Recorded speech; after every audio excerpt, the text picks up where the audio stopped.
will please come to order. The Senate will please come to order. All those not having privileges of the floor will please vacate the chamber. And with those on the floor and our guests in the gallery, please rise as we are led in prayer this morning by Dr. D.W. Cummings. He's a senior pastor at Bethlehem Apostolic Temple in Wheeling, West Virginia. And then please remain standing as we are led in the pledge this morning by the senator from Wetzel County, Dr. Cummings. Thank you. Dear God, we live in a world that is in a hurry for everything, including decisions. It is also a world that is increasingly quarrelsome and full of conflict. You have called these legislators and staff and governor to be decision makers.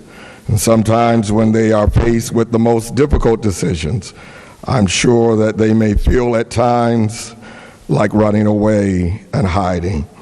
But with your help, you will guide them to make the right decisions that will benefit our entire state of West Virginia. We know you have called this special group of men and women to stand in your place as fair-minded adjudicators of order. Thank you for the example of your Son, who taught us to be deliberate in our search for the right answer. We pause in a moment of quietness to ask your Spirit to rest upon them and give them the courage to rise to the challenges that they could not do on their own. Help them not to be overwhelmed by the tasks which they face. In you, God, we claim the opportunity to be beacons of light in moments of darkness. And let us all remember, red, yellow, black, and white, we're all precious in your sight. Thank you for hearing our prayer. Amen. Amen. Thank you, Doctor. The senator from Wetzel County. Will the members and staff on the floor and our guests in the gallery please join me in the pledge to the greatest nation on earth? I pledge allegiance to the flag of the United States of America and to the republic for which it stands, one nation under God, indivisible, with liberty and justice for all. Thank you. You may be seated.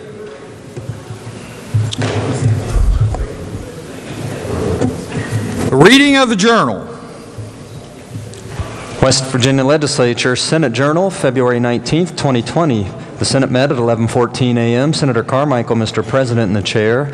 Prayer was offered by the Reverend Jim Butcher, Madison Baptist Church, Madison, West Virginia. The senior senator from the 16th requests unanimous consent that further reading of the journal be dispensed with and that it be approved as having been read. Is there objection? Chair hears none, so ordered. Introduction of guests. On behalf of the Senate, it is my pleasure to welcome our honorary pages for the day. Please stand and be recognized when your name is called. As guest of the senator from Brooke County, we have Savannah Turner Davis, who, by the way, is the daughter of our pastor this morning. From as guest of the senior senator from the 5th, we have Laura Thomas and Caroline Davis. As guest of the senator from Boone County, Cassie Keith, Emma Richardson, Hannah Guthrie, and Jeffrey Rutherford. As guest of the senior senator from the 16th, we have Brianna Ryder and McKenna Shepard. And as guest of the senator from Mercer County, Lindsay Peters. They're all standing in the front of our chamber. If the Senate would give them a warm Senate welcome.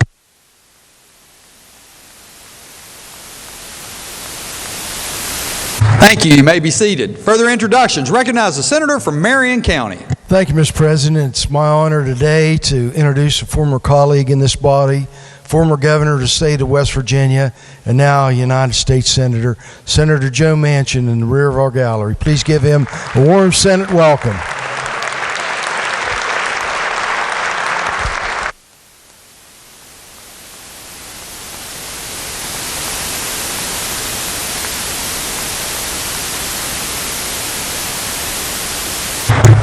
Thank you. Further introductions. The junior senator from the 17th.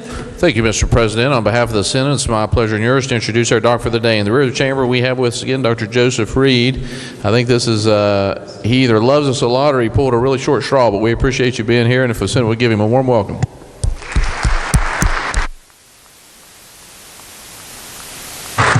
Further introductions. The senator from Brooke County.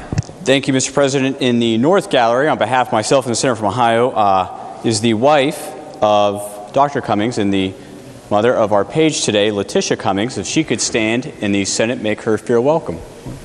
Oh, she's in the rear gallery. Okay.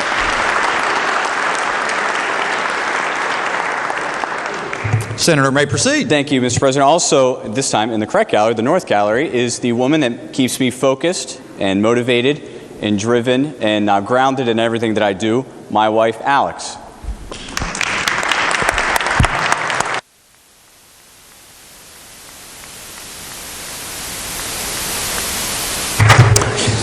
Further introductions. The senior senator from the 6th.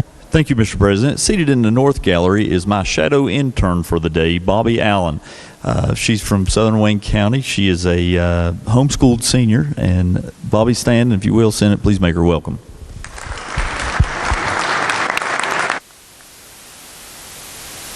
The senator from Mercer County.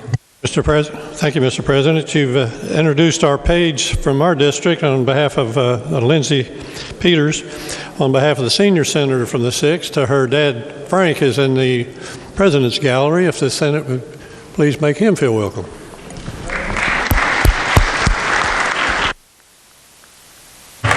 The senator from Upshur County. Thank you, Mr. President. Today from the 11th Senatorial District, on behalf of the senator from Nicholas, I'd like to introduce 4 people seated in the North Gallery. Dustin Zickafus, the Upshur County Assessor; Phyllis Yoakum, the Randolph County Assessor; Sherry Lewis, who works in the Randolph County Assessor's Office; and Mimi Riffle, the Upshur County Assessor's Office. They please stand, and Senate, give them a warm welcome.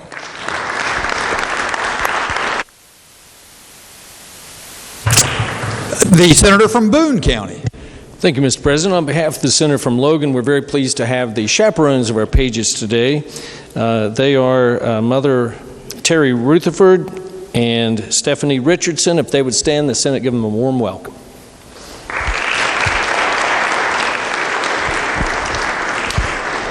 Further, Mr. President, we're very pleased to have a couple of physicians, internists in the South Gallery, Dr. Laura Davison and Dr. Sarah Castillo, both at WVU. If they'd stand, the Senate give them a warm welcome.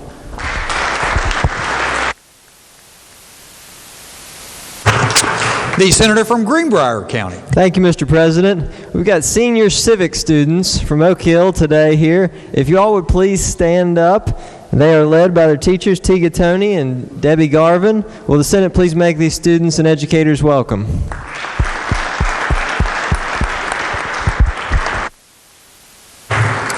Further introductions. The senior senator from the 5th. Thank you, Mr. President. On behalf of the senator from Cabell and I are happy to have Page's parents, some Page's parents that are here. We have Eric Thomas and I think Carrie Davis, if they would stand.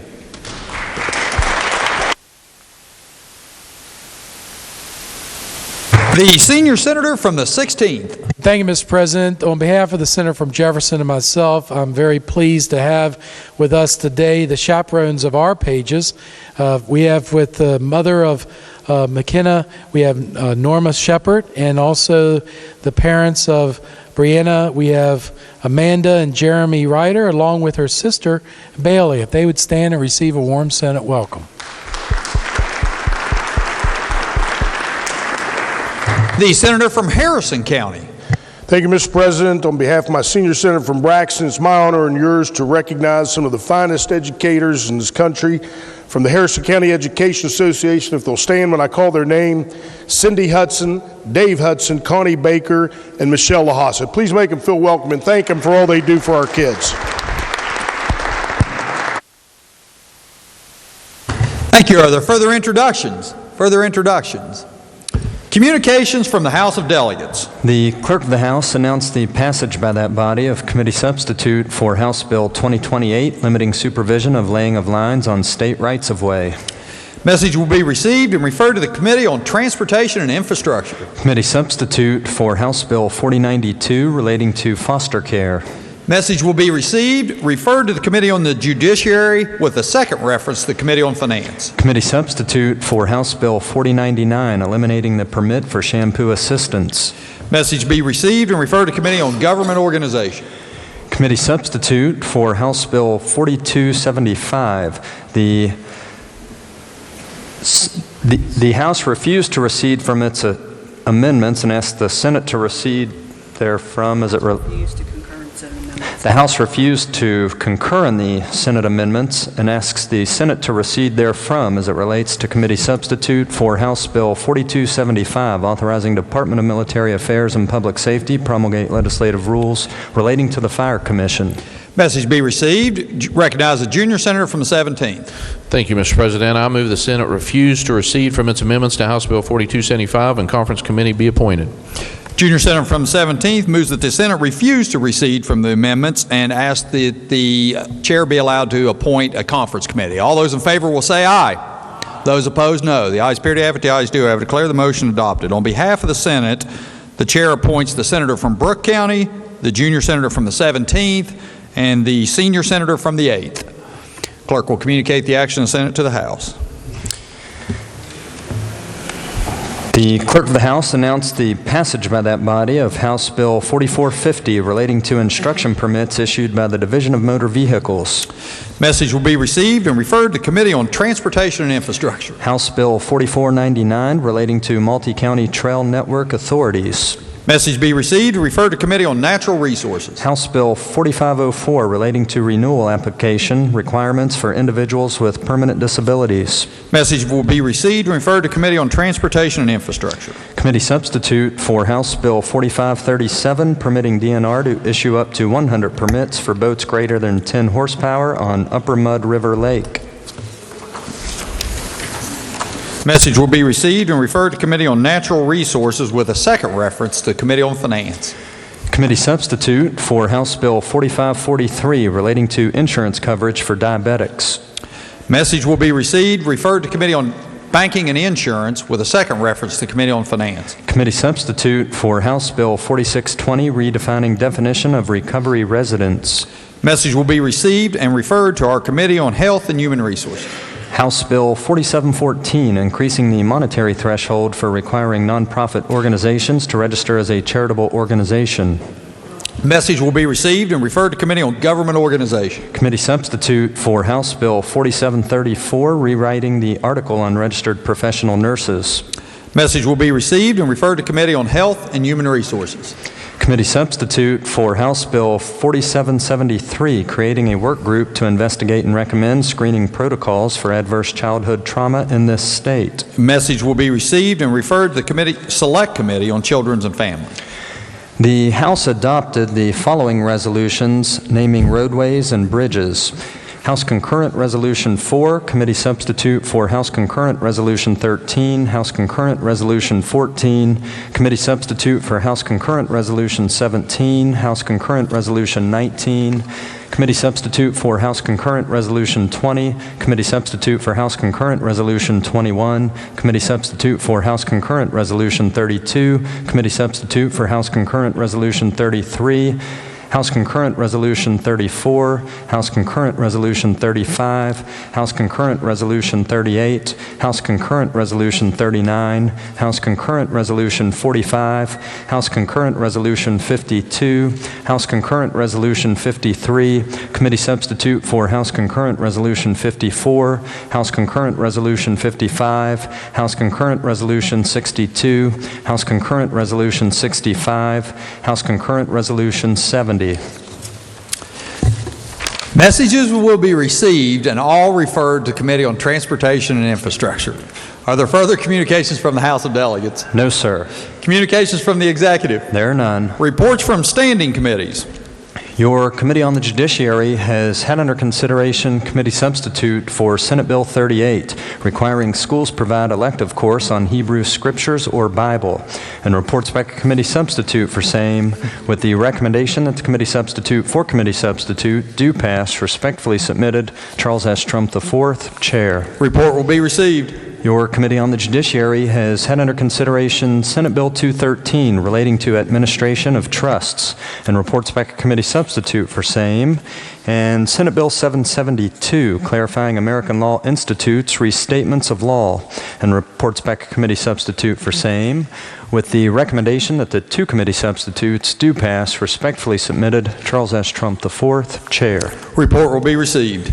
Your Committee on Finance has had under consideration committee substitute for Senate Bill 246, including family court judges and retirement system for judges. Committee substitute for Senate Bill 614, changing method of allocating funding from safe school funds. Senate Bill 816, updating North American Industry Classification System code references. And Senate Bill 828, clarifying municipal B&O taxation where business activity occurs, and reports the same back with the recommendation that they each do pass. Respectfully submitted, Craig Blair, Chair. Report will be received. Your Committee on Economic Development has had under consideration Senate Bill 514, creating West Virginia FinTech Regulatory Sandbox Act, and reports back a committee substitute for same, with the recommendation that the committee substitute do pass. Respectfully submitted, Chandler Swope, Chair. A report will be received. Your Committee on Finance has had under consideration Senate Bill 530 relating to taxation of aircraft, and reports back a committee substitute for same, and Senate Bill 793 relating to B&O taxes imposed on certain coal-fired electric generating units, and reports back a committee substitute for same, with the recommendation that the two committee substitutes do pass. Respectfully submitted, Craig Blair, Chair. Report will be received.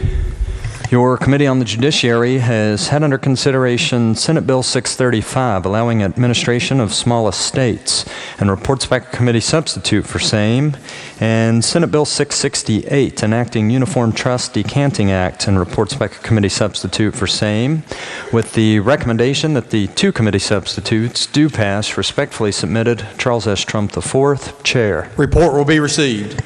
Your Committee on Transportation and Infrastructure has had under consideration Senate Bill 700, exempting physicians from specified traffic laws when responding to emergencies, and Senate Bill 827, relating to protection and repair of damage caused by oil and gas industry to state roads, and reports the same back with the recommendation that they each do pass, but under the original double committee references, first be referred to the Committee on the Judiciary.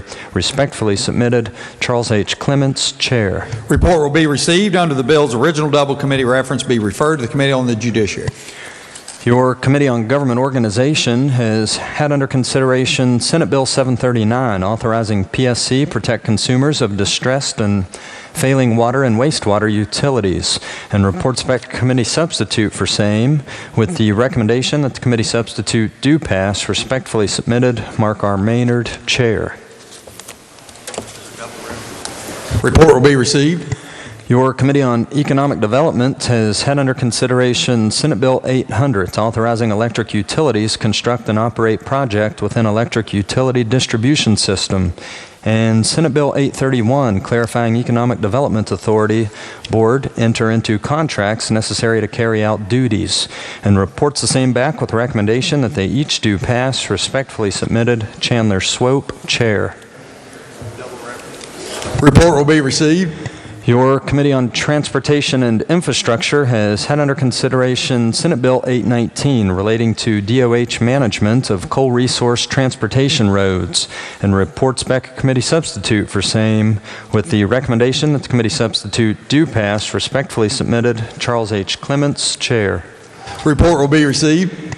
Your Committee on the Workforce has had under consideration Senate Bill 839, originating in committee, relating to creating the State Advisory Council on Post-Secondary Attainment Goals, and reports the same back with a recommendation that it do pass. Respectfully submitted, Roland A. Roberts, Chair. Report will be received. Your Committee on Transportation and Infrastructure has had under consideration Senate Concurrent Resolution 17, naming the U.S. Marine Corps Private First Class Manuel P. Marcos Memorial Bridge, and reports the same back with the recommendation that it be adopted. Respectfully submitted, Chandler Swope, Vice Chair. Report will be received. Your Committee on the Judiciary has had under consideration engrossed committee substitute for House Bill 4217, authorizing the Department of Environmental Protection to promulgate legislative rules, and has amended same and reports the same back with the recommendation that it do pass as amended. Respectfully submitted, Charles S. Trump IV, Chair. Report will be received. Your Committee on Pensions has had under consideration engrossed House Bill 4600 relating to the definition of the term member regarding distributing premium tax proceeds, and reports the same back with the recommendation that it do pass. Respectfully submitted, Michael T. Azinger, Chair. Report will be received. That's all I have, sir. Are there reports from select committees? There are none. Introduction of bills? There are none. Resolutions? Senate Concurrent Resolution 42 by Senators Mann, Carmichael, Mr. President, Baldwin, Blair, Jeffries, Prezioso, Romano, Swope, Tacubo, and Weld, naming the U.S. Army Corporal Richard Warren Ellison Memorial Bridge. Under the rules of the Senate, the resolution will lie over one day. Senate Resolution 48 by Senators Swope and Maynard, recognizing the 125th anniversary of Bluefield State College. Resolution will lie over one day. Senate Resolution 49 by Senators Jeffries and Lindsay, designating February 21st, 2020 as West Virginia State University Day. The resolution will lie over one day. Are there additional resolutions? No, sir. Motions? Petitions? There are none. Unfinished business? Committee substitute for Senate Concurrent Resolution 19, naming the U.S. Marine Corps Lance Corporal Fred Michael Kearns Memorial Bridge. Question before the Senate is adoption of resolution. Is there discussion? Not, all those in favor will say aye. Those opposed, no. The ayes appear to have it, the ayes do have it. Declare the resolution adopted. Clerk will communicate the action of the Senate to the House. Senate Concurrent Resolution 27, requesting study on ways to make State Capitol building more handicap accessible. Question before the Senate is adoption of the resolution. Is there discussion? Not, all those in favor will say aye. Those opposed, no. The ayes appear to have it, the ayes do have it. Declare the resolution adopted. Clerk will communicate the action of the Senate to the House. Senate Resolution 47, recognizing the Clay County High School We the People team for winning its 6th consecutive West Virginia State Championship. Recognize the senator from Braxton County. Thank you, Mr. President. Request unanimous consent that the resolution be taken up for immediate consideration, committee reference be dispensed with, and the resolution be placed upon its adoption. Senator from Braxton County requests unanimous consent that the resolution be taken up for immediate consideration, committee reference be dispensed with, and the resolution be placed upon its adoption. Is there objection? Chair hears none. Clerk will please read the resolution. Senate Resolution 47, recognizing the Clay County High School We the People team for winning its 6th consecutive West Virginia State Championship. The question before the Senate is adoption of the resolution. Is there discussion? The senator from Braxton County. Thank you, Mr. President. This is something that I'm indeed honored to talk about. You know, we talk about our education in West Virginia and some of the things that we wish we could do better in, but we've got a high school in Clay County, West Virginia, under the direction of teacher Phil Dobbins, that has created a dynasty. They are the six-time state champions of the Clay County We the People team for winning Citizens and Constitution competition.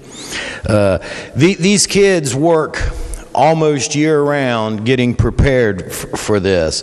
The We the People program accumulates with a simulated congressional hearing during the students, and they testify before a panel of judges acting as members of Congress. So we think we know the Constitution. I'd say these kids could probably educate us all on the Constitution, and Jake, you might want to listen to this. But anyway, it's something that we need to really be proud of. This school was devastated in 2016 with the flood, and it bounced right back. The folks in Clay are a real resilient bunch, and they're a proud folk, and they should be. They represent what really West Virginians are all about. They take what they have and they do good things with it. But to think about a school the size of Clay County being the 6th consecutive state champions is something that we all should be proud about. Urge adoption of the resolution. Thank you. Is there further discussion? Recognize the senator from Harrison County. Thank you, Mr. President. It's to my honor to stand up in support of this resolution. You know, one of the best things about being a senator is you get to know a lot of other places and almost call them home. And Clay County certainly that for the senator from Braxton and I both. You've heard me say dozens of times up here, those who fail to know history are doomed to repeat it. Well, these students, and I'd like to take a second to name them individually, not only know history, but they're champions of it. And the students in this year's We the People team from Clay County High School include Kelsey Prather, Jaden Koger, Julia Hokum, Caleb Atha, Nicholas Evans, Owen Nottingham, Zoe Davis, Austin Smith, Autumn Stone, Elijah Payton, Emily Hayes, Jefferson Heimer, Anastasia Kopp, Arden Kopp, Tyler Cummings, and Hayden Morris. And please note that 6 years is a heck of a run, but this is a different team every single year. It's not the same group of students. Every year, Mr. Dobbins takes a new group, and they have become champions 6 years in a row. So I stand in full support of the resolution, Mr. President. Thank you. Further discussion? Further discussion? The question before the Senate is adoption of resolution. A roll call has been demanded. Is the demand sustained? The demand is sustained. All those in favor of the resolution will vote yea. Those opposed will vote nay. The clerk will prepare the machine. Has every member voted? Has every member voted? So the clerk will close the machine and ascertain the results. On this question, there being 34 yeas, 0 nays, 0 absent and not voting, more than a majority of those present and voting having voted in the affirmative, I declare the resolution adopted. Junior Senator from the 17th. Thank you, Mr. President. I request unanimous consent that the comments made by the senators from Braxton and Harrison be placed in the appendix of the Journal. Without objection, so ordered. Junior Senator from 17th. Thank you, Mr. President. I move the Senate stand in brief recess for the purpose of presenting the resolution. Junior Senator from 17th moves that the Senate stand in brief recess for the purpose of presenting this resolution. All those in favor will say aye. Those opposed, no. The ayes appear to have it. The ayes do have it. I declare the Senate in recess to present this resolution.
Senate will please come to order. The Senate will please come to order.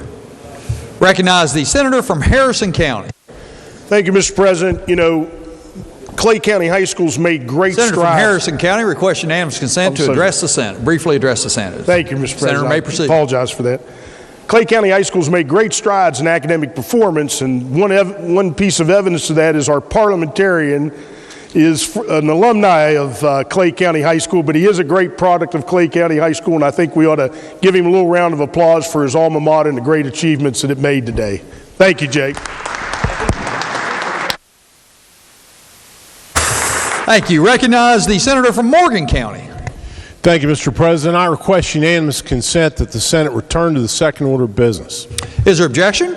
Chair hears none. Introduction of guests. Recognize senator from Morgan County. Thank you, Mr. President. Today is Nurses Policy Day at the Legislature. So you'll see in the halls of the Capitol today nurses who've come here.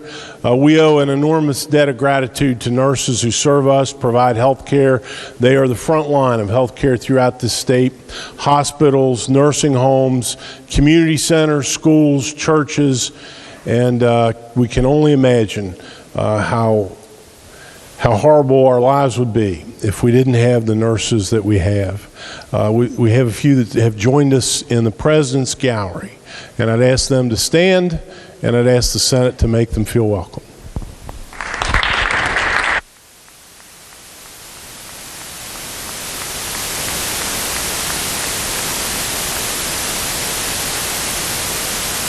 Thank you. Are there further introductions? Further introductions? Are there additional items under unfinished business? No, sir. Bills on third reading. Engrossed committee substitute for Senate Bill 291 requiring PEIA and health insurance providers provide mental health parity. Third reading of the bill. The question before the Senate is, shall the bill pass? Is there discussion? Recognize the senator from Marshall County. Thank you, Mr. President. This bill provides that PEIA and health insurance providers shall not discriminate between how they administer medical surgical benefits and mental health benefits in the administration of the plan. The bill requires coverage for behavioral health, mental health, and substance use disorder to continue while the claim is under review.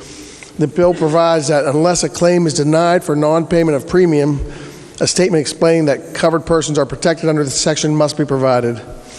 The bill requires annual reporting to the legislature on compliance with these provisions.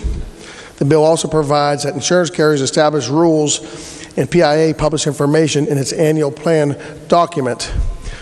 Basically, Mr. President, in summary, the purpose of this bill, and this was, I would like to thank the whip, the majority whip, is to bring up mental health parity with regards to surgical and medical benefits and health plans, and I urge passage. Is there further discussion? Recognize the senator from Brooke County. Thank you, Mr. President. I too would like to thank not only the chair of the Health Committee, but also his counsel who worked tirelessly on this bill to get this all together in a form that is workable. And I want to also thank the senator from Cabell for joining me on this bill. Mr. President, this piece of legislation came to me in discussions that I had with mental health providers over the past year or so. Mental health parity is not a term that I knew. I didn't know what it all entailed. But as I spoke with providers, not just in my area but around the state, they kept bringing up the term in reference to that a lot of their patients didn't have the same coverage that they had for medical plans. That while a doctor might, your health insurance might not limit the times that you would see a doctor for your diabetes, they do limit sometimes the amount of times that you could see a counselor or a psychologist. And so there have been two federal laws that have gone into place on parity, but there are still a lot of gaps. And in a recent study done by a nonprofit that tracks parity laws across the country, West Virginia was given an F for its parity laws. And so I thought this is something that needed to be brought to the forefront, because this isn't the world that we lived in 20 to 30, 40 years ago, where mental health was maybe perhaps an unspoken topic. That now mental health, behavioral health, emotional health issues are things that we can discuss, things that we can talk about in the open and that people should seek treatment for. Yesterday, I saw that it was the 52nd anniversary of Mr. Rogers debuting, and I am reminded of, I recently watched the documentary on Mr. Rogers, and he was testifying before Congress in the early 70s, and he said to the committee that he was testifying in front of that we want to teach children that feelings are mentionable and manageable. And I think that's a lesson to take from a bill like this, that feelings are mentionable, that they're manageable. These are things that we can discuss, that we can seek treatment for, and I think that this bill will help people get that access to care that they need to help them in their lives, to help stabilize them and get them to be as productive as they possibly can. So I want to thank everybody that had a role in this piece of legislation, and I urge passage. Thank you. Is there further discussion? Further discussion? If not, all those in favor will vote yea. Those opposed will vote nay. The clerk will prepare the machine. Has every member voted? Has every member voted? If so, the clerk will close the machine and ascertain the results. On this question, there being 34 yeas, 0 nays, 0 absent not voting, more than the majority of those present and voting having voted in the affirmative, I declare the bill passed. Clerk will communicate the action of the Senate to the House. Engrossed committee substitute for Senate Bill 502 relating to methamphetamine criminal penalty. Third reading of the bill. Question before the Senate is, shall the bill pass? Is there discussion? Recognize the senator from Morgan County. Thank you, Mr. President. The committee substitute for Senate Bill 502 would amend a single section of the state code. It's in Chapter 60A, which is the West Virginia Controlled Substances Act. Article 4 of the Act is the article that delineates criminal offenses and penalties, and Section 401 is the amended section. The felony offenses under subsection A for delivery of a controlled substance, manufacture of a controlled substance, possession with intent to deliver a controlled substance are set forth in subsection A. The highest penalties in current law are those which are reserved for substances under Schedule 1 and 2, which are narcotics. And they draw a higher penalty than those offenses with respect to other substances. This bill would move methamphetamine into that class of criminal offenses which have the highest and most severe stout penalties associated with felony offenses. I think it's an important bill, Mr. President, because as we know, there are parts of West Virginia where methamphetamine is causing havoc in the lives of our fellow citizens. I'd be happy to try to answer questions. Otherwise, I urge the bill's passage. Is there further discussion? Further discussion? Not, all those in favor will vote yea. Those opposed will vote nay. The clerk will prepare the machine.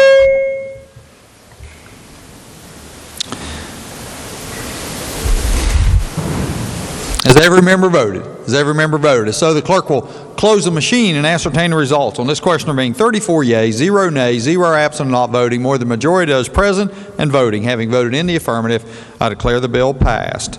Clerk will communicate the action of the Senate to the House.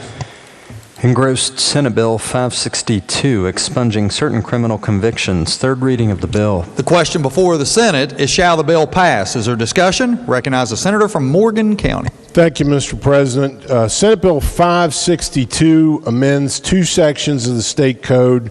They're both in Chapter 61, which is our criminal code, and they're both in Article 11, which contains general provisions concerning crimes.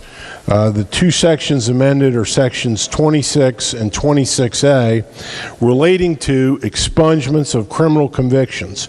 And this might be described as a technical cleanup bill as a result of the legislation we passed last year regarding expungements. But this bill clarifies what happens when persons seek expungement if they have multiple misdemeanors that occurred in more than one county. This bill makes it clear that the petition for expungement in that circumstance can be filed simply in one county, and it would be the county of the person's residence. The bill also makes some other technical corrections, changing some antiquated terms. Warden changes that to Commissioner of Corrections, and refers to the law enforcement agency head which effected the arrest. I'd be happy to try to answer questions, Mr. President. Otherwise, I urge the bill's passage. Is there further discussion? Not, all those in favor will vote yea. Those opposed will vote nay. The clerk will prepare the machine.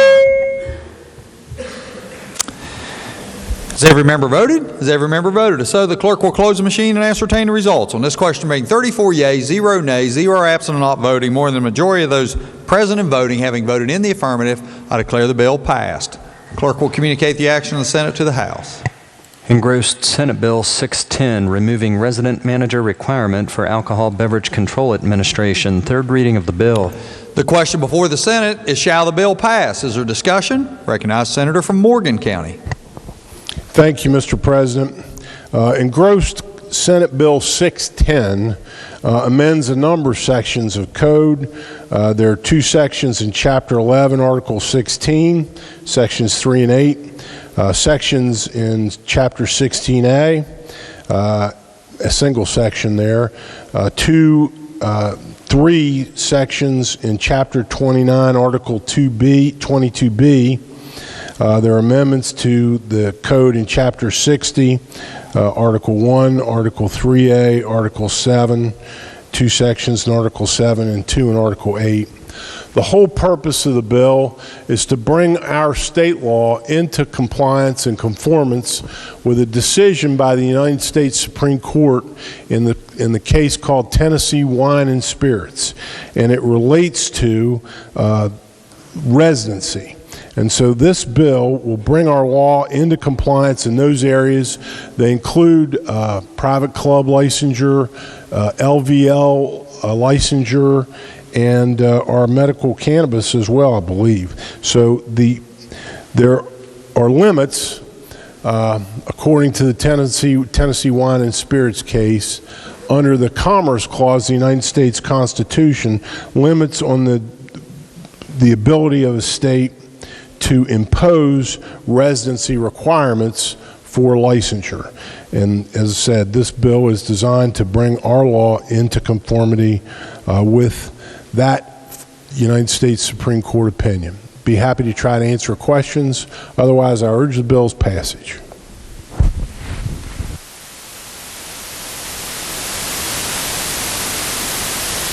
Is there further discussion? Further discussion? Not, all those in favor will vote yea. Those opposed will vote nay. The clerk will prepare the machine.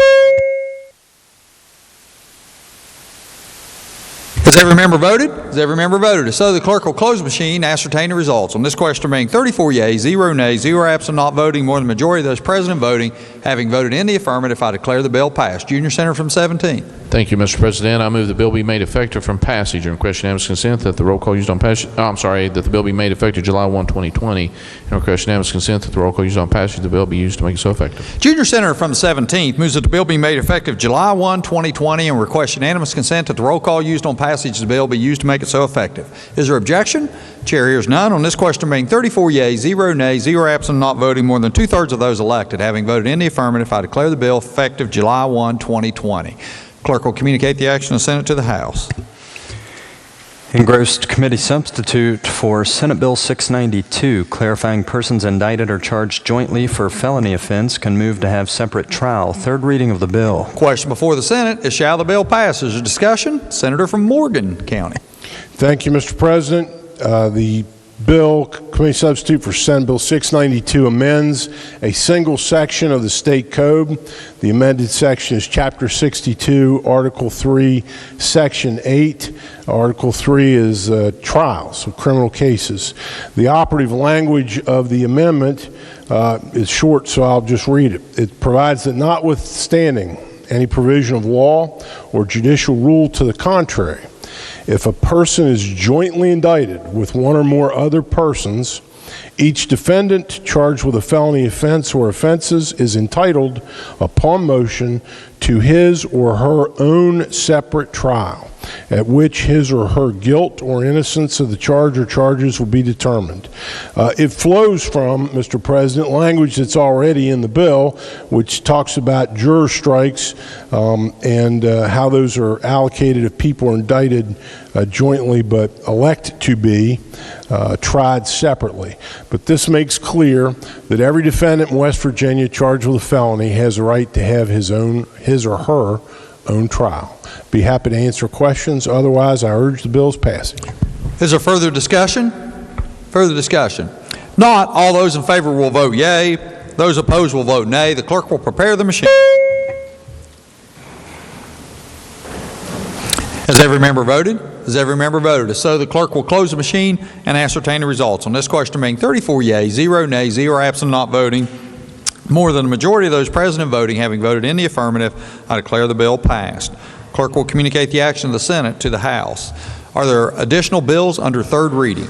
No, sir. Bills on second reading? Committee substitute for Senate Bill 130 relating to procedure for driver's license suspension and revocation for DUI. Second reading of the bill. Are there amendments to the bill? No, sir. Not, the bill will be engrossed and advanced to third reading. Committee substitute for Senate Bill 253 providing for fair pay and maximized employment of disabled persons. Second reading of the bill. Are there amendments to the bill? No, sir. Not, the bill will be engrossed and advanced to third reading. Senate Bill 651 relating to definition of mortgage loan originator. Second reading of the bill. Are there amendments to the bill? No, sir. Not, the bill will be engrossed and advanced to third reading. Committee substitute for Senate Bill 660 regulating electric bicycles. Second reading of the bill. Are there amendments to the bill? No, sir. Not, the bill will be engrossed and advanced to third reading. Engrossed House Bill 4149 relating to insurance. Second reading of the bill. Are there amendments to the bill? Yes, sir. The Committee on Banking and Insurance moved to amend the bill. Recognize the senator from Wood County. Mr. President, I request unanimous consent to explain the amendment in lieu of having it read. Is there objection? Chair hears none. The senator may proceed. This is a strike and insert amendment. It adds 2 items to the list of service contract examples, rewards 2 terms being defined, and makes technical corrections. Mr. President, I urge passage of the amendment. Is there further discussion? Further discussion? Not, the question before the Senate is adoption of the committee amendment as offered by the senator from Wood County. All those in favor will say aye. Those opposed, no. The ayes appear to have it. The ayes do have it. I declare the committee amendment adopted. Are there further amendments to the bill? No, sir. Not, the bill will be advanced. Engrossed House Bill 4359 increasing the filing fees for insurers. Second reading of the bill. Are there amendments to the bill? Yes, sir. The Committee on Banking and Insurance moved to amend the bill on page 1, section 34, lines 1 through 3. Recognize the senator from Wood County. Mr. President, I request unanimous consent to explain the amendments in lieu of having them read, and that all amendments be considered as one. Is there objection? Chair hears none. The senator may proceed. Mr. President, these amendments clarify the definition of filing for purposes of the section being amended and add a missing comma. I urge passage of the amendments. Is there further discussion?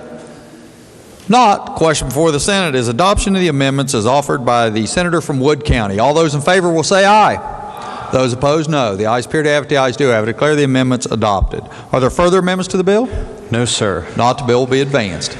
Engrossed House Bill 4411 relating to the West Virginia Residential Mortgage Lender, Broker, and Servicer Act. Second reading of the bill. Are there amendments to the bill? No, sir. Not, the bill will be advanced. Are there additional bills under second reading? Yes, sir. Engrossed House Bill 4515 relating to wildlife resources, eligibility for license or permit application. Second reading of the bill. Are there amendments to the bill? No, sir. Not, the bill will be advanced.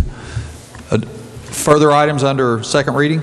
No, sir. Bills on first reading. Recognize Junior Senator from 17. Thank you, Mr. President. I request unanimous consent that all the bills on first reading be considered read a first time and advance to second reading. Is there objection? Chair hears none, so ordered. Introduction of guest. Remarks by members of the Senate. Recognize the Junior Senator from the 4th. Thank you, Mr. President. You know, today I'm going to hit a little bit different side of this, the needle exchange issue that I've been addressing for the past couple days. Hopefully, you took time to at least look through some of the slides that are outside the finance chamber there with the projector that shows very recent pictures going through Huntington as a result of their health department's needle exchange program. When I first started looking into this, I met with a lot of law enforcement, asking, because there's not research about what happens to a community outside of the participants that are actually participating in needle exchange, what happens around it? Because what I was seeing told me that essentially everything except the drug was being provided by them in these needle exchanges that they need to do the drug. And it made sense to me that if you're going to do that, that you put a concentration of people who are seeking drugs in an area, you're going to see an increase in distribution of drugs in that area, and you're going to see an increase in crime associated with it. In those meetings, I met with state police, I met with sheriff's departments, and I met with city policemen. And I want to share with you some of the responses that I've got from those. One, when this bill was supposed to have been in front of committee this past Tuesday, and we didn't get to have these discussions in committee to vet it all out, one of those people who was going to come to speak was Sheriff Rutherford. Sheriff Rutherford is a sheriff of Kanawha County and had experience with Charleston's needle exchange, which eventually got shut down from their local health department. Now, there's another one here in Charleston that operates very similarly to the bill that would have been the subcommittee would have came in for, the committee substitute bill would have came in for. Health Right operates that, and their needle exchange ratio is around 99%. It's 96 to 99%. The testing rate's way up there too. That number's included in the numbers I gave you, which brings the health department's numbers up, which were pitiful. So what Sheriff Rutherford said is that when the needle exchange program started in Charleston, 32 states, they were getting off buses in Charleston to access that needle exchange. And the vagrancy went up, the crime went up, the drug trade went up. And I asked him, I said, what changed since? And here's what I did not expect. I said, since it was eliminated, what have you noticed? He said, well, the people are still here. Because when you have what he referred to, and almost every officer that I spoke to referred to as drug tourism. It's not the tourism we're wanting, but it's the tourism we're getting right now. Drug tourism, when they come and get off the buses for these programs that are taxpayer dollars that you pay and I pay and your family pays provide, they stay here. He's still dealing with the same people that came in for that exchange program throughout the county of Kanawha County. He was willing to come in and testify to that in front of committee. Now, the state police, when I spoke to them, they have to clear pretty high up the chain before they'll speak in front of committee, so they couldn't speak in front of committee or give official opinion. But I can tell you it did not vary from what I just said. And then I had the very first bill that was introduced, when I first mentioned it, effectively outlawed needle exchanges, which was the position I took. And then after looking into some of the ones that had a real high return rate and had decent results for the participants in the exchange for providing treatment and helping to control disease. Before that, when they were about to be outlawed, I got a letter from an email from an officer in Huntington. I've redacted his name off this email, and the reason I've done that is because I don't want to get any city officer in trouble with their mayor. Dear sir, I would like to commend you for your legislation against the needle exchange programs. I have seen firsthand, as a resident of Huntington, how badly this program has failed and negatively impacted Huntington. There are a few families in West Virginia that have not been directly impacted by this addiction crisis, but the needle exchange has not achieved its stated goal of preventing the spread of disease, as we have seen in Cabell County with hepatitis and HIV outbreaks that have endangered the entire population of these counties.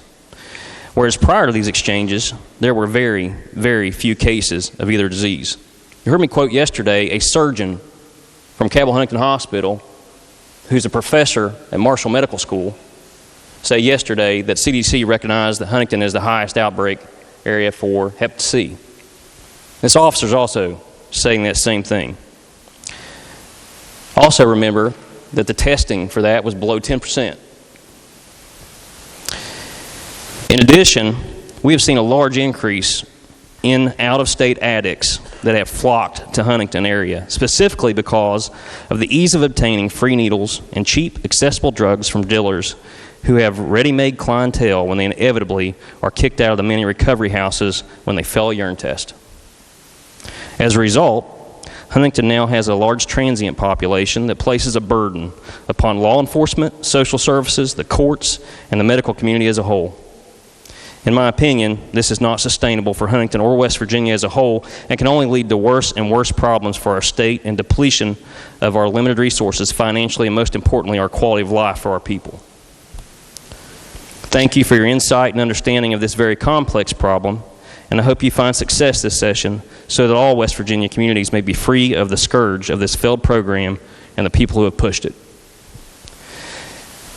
You'll see in that slideshow that's up on the wall outside the Finance Committee that somebody covered up yesterday. I guess they didn't want to shed the light on some of the roach issues that needs to have the light shed on it here in West Virginia. So I made sure that it's out there and visible for you again to make sure you can go see that slideshow.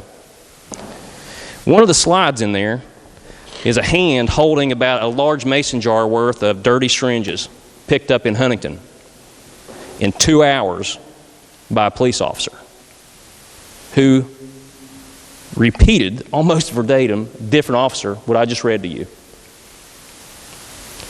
So there can still be bills originated. I've heard speaking of it right now.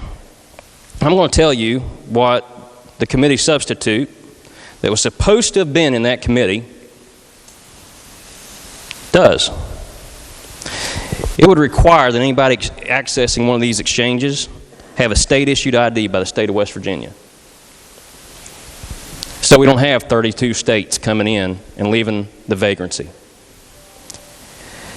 Issue only needles with a serial number identifying each needle as unique and identifying the number of needles dispensed, also clearly identifying the dispensary. These are not items that aren't already done. Their Health Right does about all these with these really high return rates. Match a photo ID of the individual receiving the needle to the needle dispensed and keep a record. Issue only one needle received from an individual. So a one-to-one exchange. Not come dump off sharps containers and count them as needles that were exchanged for a clean needle, but a one-to-one exchange, which some of the ones that are claiming these really high return rates have found that lifted again the numbers I've told you. That's the way they're doing it. Require that the person receiving any needle be personally present with their ID. Because what also has happened is they're sending other people. Sometimes it's the dealers sending somebody to have needles with their product. Offer treatment at every visit to the needle exchange, including but not limited to counseling, birth control, detox, rehab placement. Test for HIV and hepatitis every 3 months with participation in the needle exchange. Provide a mechanism for participants to get assistance into treatment 24/7, not just during business hours when the exchange happens. Keep a record of needles issued and the number of needles received from each individual for 7 years. Have available a quick response team on call sufficient to cover calls for recovery of discarded needles and retrieve needles within 1 hour of the call within the county of the needle exchange location. And then finally, be subject to a penalty of $5,000 per day with a $25,000 per year max for noncompliance with the above to actually give this some legitimacy. This is the problem this legislature is not fixing, and it's real. And it's something that's a low-hanging fruit that we can do for the people of West Virginia that will positively affect this drug crisis. Thank you, Mr. President. Thank you. Further remarks? Recognize the senator from Cabell County. Thank you, Mr. President. This might take a minute or two. So I live about my office is about 200 yards from this needle exchange. I go to church, I don't know, 3 blocks away from there. I have never seen a needle. You go ahead, Mr. President. I'm gonna. Maybe I should be laughed at if I got up here and told a bunch of lies like somebody else has. Other people might do. Maybe I should be scoffed at. Let me get to the point. I've decided that I'm going to get up every day and I'm going to speak about conflicts. One of your preeminent members of your caucus, who's no longer in the Senate, and I, over the last 4 years, have compiled quite a list of self-promoting bills that have been brought forth in this body. And we compared notes from our caucuses. And I've got a list of bills, bill numbers, and sponsors that I'm going to get up every day and talk about for people that want to promote their own financial interests in this body. So that'll be my plan the rest of the way. And I'll tell you something else. When I first got here, I was impressed and remain impressed with the decorum, civility, and respect that we show one another. And earlier today, we had a former member of the Senate here. And when that happens, I look at the person that we honor, that we clap for, we stand for. And I say, you know, that person sat here and they worked hard. And they had the frustration that we all have. But I don't care what political party they are. I turn around and I stand up. And I respect them because it's a matter of civility and respect and decorum. Now, that didn't happen earlier today.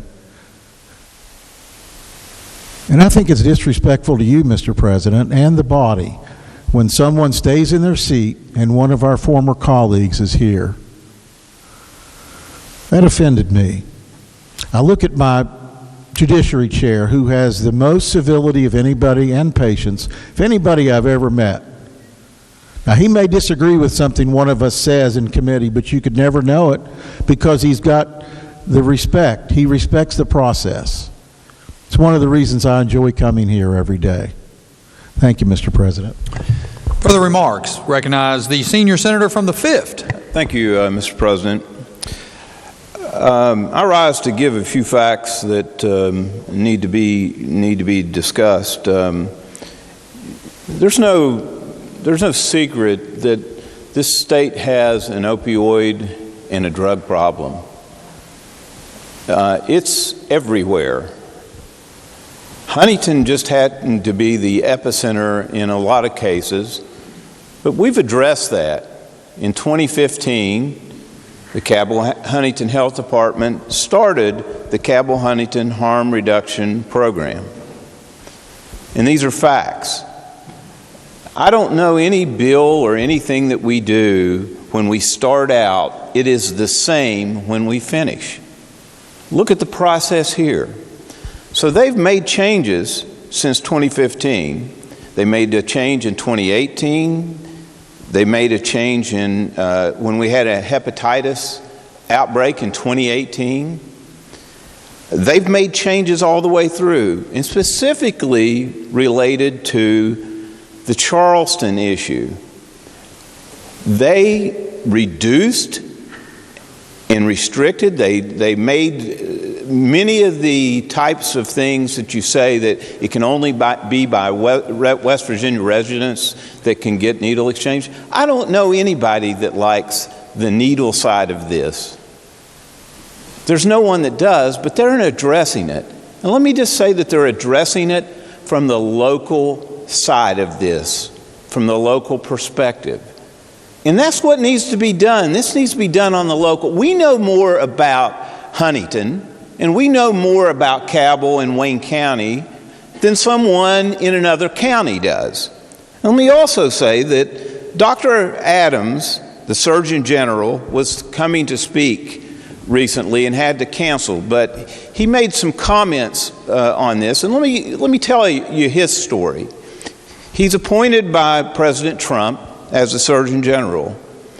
He previously was the Commissioner of Health in Indiana. Scott County, Indiana had the largest HIV outbreak in America. He had to find a way to be able to come and get a solution to that. Guess what he did? He found harm reduction and the needle exchange, and he had to implement it with no rules in place from the state level, and he did it so effectively that the president put him in as the Surgeon General to try to address this. He's actually published a Facing Addiction in America, the Surgeon General's Spotlight on Opioids. And I'm going to finish just by saying that this is his comment. Dr. Adams has pledged to lead with science and facilitate locally led solution to the nation's most difficult health problems. Thank you. Further remarks. Recognize the junior senator from the 8th. Yes, Mr. President, I ask unanimous consent that the comments made by the senators from Wayne and Cabell be printed in the appendix journal.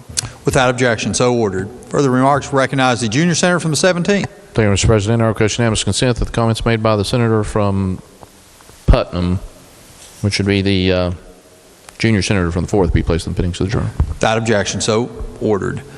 Further remarks. Further remarks. Miscellaneous business. Recognize the junior senator from the 17th. Thank you, Mr. President. Pending announcements, I move the Senate stand adjourned until tomorrow at 11 a.m. Are there announcements? Recognize the senator from Morgan County. Thank you, Mr. President. Your committee on the judiciary will meet today at 3 o'clock p.m. in the Judiciary Committee Room in 208 West Wing. Recognize the senator from Brooke County. Thank you, Mr. President. I've got several announcements here, so everybody might want to just keep track here. So at 1 o'clock, your Committee on Health will be meeting in room 451M. At 2 o'clock, your Committee on the Education will be meeting in room 451M. And also your Committee on GovOrg will be meeting in 208 West at 2 o'clock. Now, so this evening, we're going to have a couple meetings come back.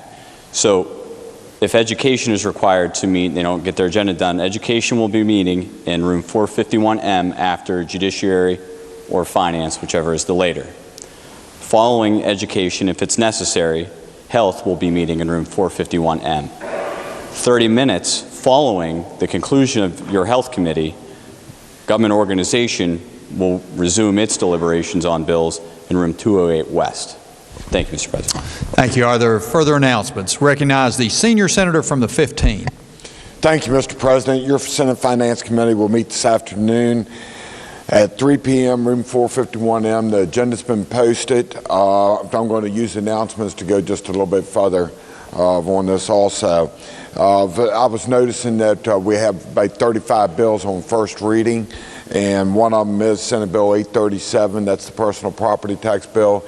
And I wanted to extend to everyone here the fact that since it is on second reading tomorrow, that the staff, their staff in the Finance Committee room, if there's amendments that need help or numbers to go along with it, they are available to be able to do that. And one last thing is that we may have a meeting tomorrow afternoon on that, but we'll be meeting before then, but there won't be any meeting tomorrow morning.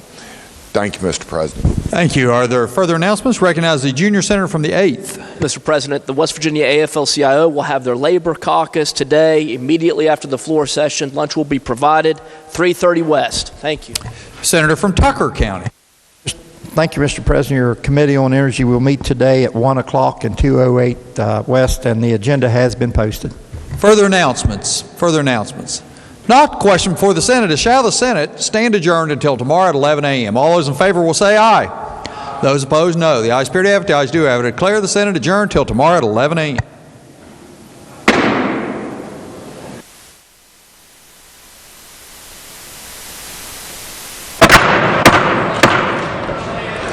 The House will please be in order. Those persons not having privileges of the floor will please vacate the chamber at this time, and all members and guests in the galleries will please rise as we are led in prayer by Pastor Chad Dingus. He is the guest of the gentleman of the 42nd, Doug Campbell. Let's bow our heads for a word of prayer. Dear Heavenly Father, we thank you so much for your presence, God, and we thank you for the day that you have given us, and we just invite your presence into this place today. And God, we thank you for those that are called into public service, for the House of Delegates, and all those, God, that are serving other people. We realize today, God, that the highest call of leadership is to utilize our influence and to honor you and to serve others. We know, God, that you set leaders in position of influence. We ask, God, that you would bless them, God, as they make decisions for the great state of West Virginia. And God, we honor them, God, that are in leadership. And we ask, God, according to Psalms chapter 133, that there would be unity between both sides, God. Lord, unity, your word says, commands a blessing, that the place of unity is where you command your blessing. And God, we also pray, according to Ephesians chapter number 1, that you would grant that are serving and making decisions today, that you would grant them a spirit of wisdom. God, we know that this is higher than us, and God, that you can help us, God, make decisions that would better the people of West Virginia. And God, we ask it today in the name of Jesus. Amen. Amen. All members and guests in the galleries will remain standing as we are led in the Pledge of Allegiance by the gentleman in the 42nd, Doug Campbell. Will everyone please join me for the pledge? I pledge allegiance to the flag of the United States of America and to the republic for which it stands, one nation under God, indivisible, with liberty and justice for all. Members and guests may be seated. Reading of the Journal. Journal of the House of Delegates, Charleston, Wednesday, February 19th, 2020. The Journal of the 62nd, Doug Doyle. Thank you, Mr. Speaker. I ask unanimous consent that further reading of the journal be dispensed with and same be approved as having been read. The gentleman of the 62nd asks unanimous consent that further reading of the journal be dispensed with and to be approved as having been read. Are there objections? The chair hears no objections. Lady from the 49th is recognized for an update on the calendar. Thank you, Mr. Speaker. Calendar update, special calendar, third reading, committee substitute for House Bill 2663 is moving to the House calendar. On second reading, committee substitute for House Bill 4852 is moving to the House calendar. First reading, special calendar, committee substitute for House Bill 4651 to the House calendar. From the House calendar to the special calendar today, under third reading, committee substitute for House Bill 4001, and that, just for your information, the action, I'll request action be postponed one day so you'll have time to review that. Committee substitute for House Bill 4155 to the special calendar on third reading. Second reading, no changes. First reading, committee substitute for House Bill 4388 to the special calendar. Ladies further recognized.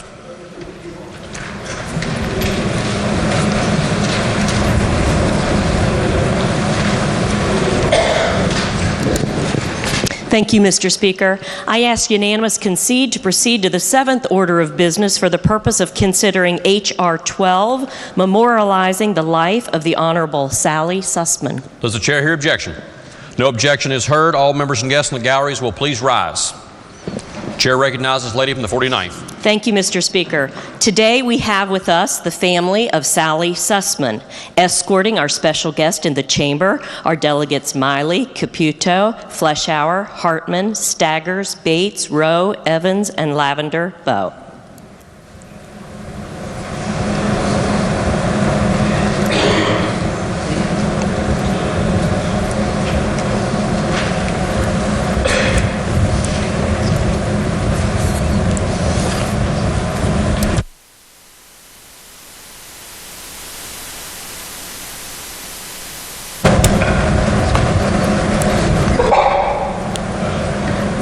Clerk will please report the resolution. House Resolution 12. Lady in the 49th.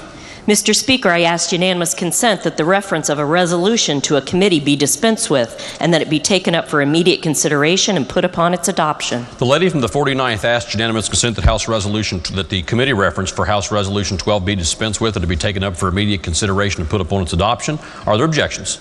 The chair hears no objection. Reference to the committee will be dispensed with. The clerk will please read the resolution. Whereas Sally Matt Sussman was born on June 14, 1930 in Bluefield, West Virginia, daughter of the late Rose Kaplan and Nathan Matz. In addition to her parents, Sally was preceded in death by her husband, Alan Land Sussman, and is survived by her children, daughter Robin Sussman Wartella, and her husband, Bradley Paul, son Benjamin Matt Sussman, and his wife, Dixie Pullins, and son Thomas Land Sussman, and his wife, Carol Lynn, and her 6 grandchildren, Elisa Ray Wartella, Lee Matz Wartella, Jennifer Rose Sussman, Courtney Lynn Sussman, Austin David Sussman, and Michael Allen Sussman, and 2 great-grandchildren, John Carlson Hutchinson and Miles Allen Hutchinson. And whereas Sally Sussman graduated high school from Bruneau Academy in Gainesville, Georgia, and received her bachelor's degree in journalism from the Ohio State University in Columbus, Ohio. And whereas Sally for many years was a member of the Fourth Estate as a newspaper publisher and editor, operating the Mullins Advocate in Mullins, West Virginia, and the Gulf Times in Sophia, West Virginia.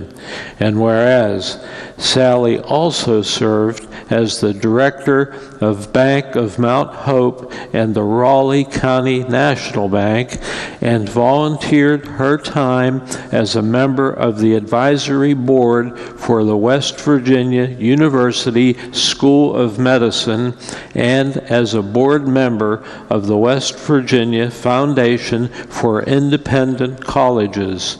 And whereas Sally's numerous activities in her local community include being a member of the Coalfield Expressway, volunteering for the Beckley Garden Club, the Beckley Women's Club, the West Virginia chapter of the NAACP, and numerous other community service organizations.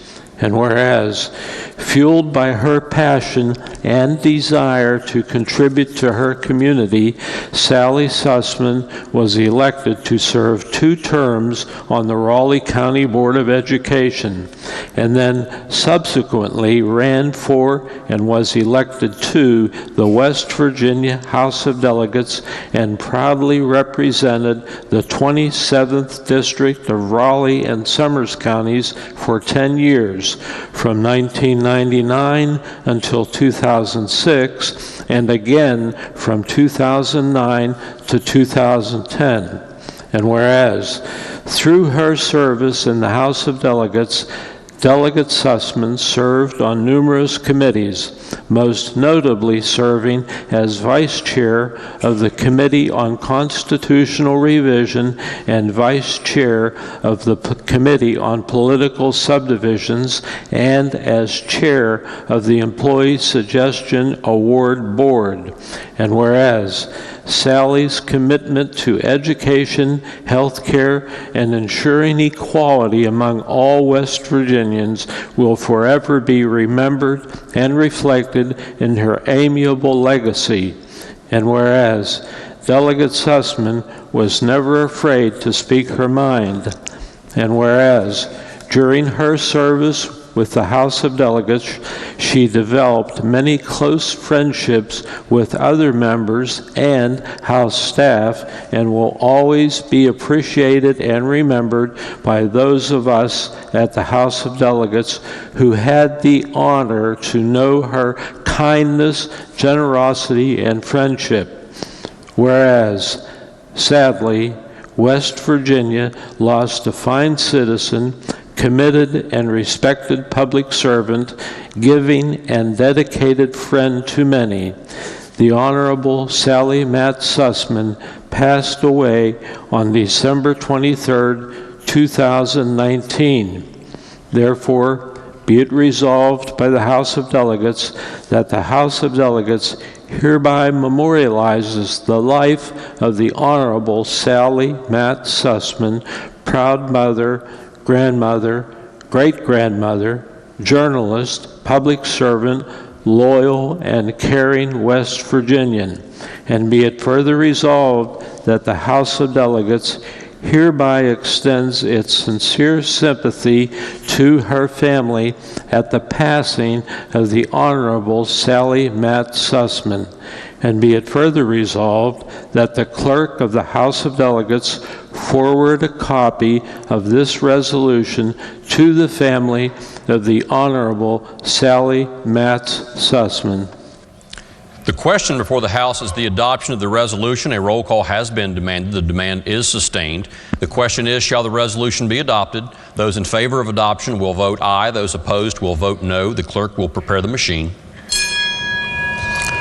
The clerk will also please record the votes of all members escorting our guests into the House chamber today as having voted in the affirmative.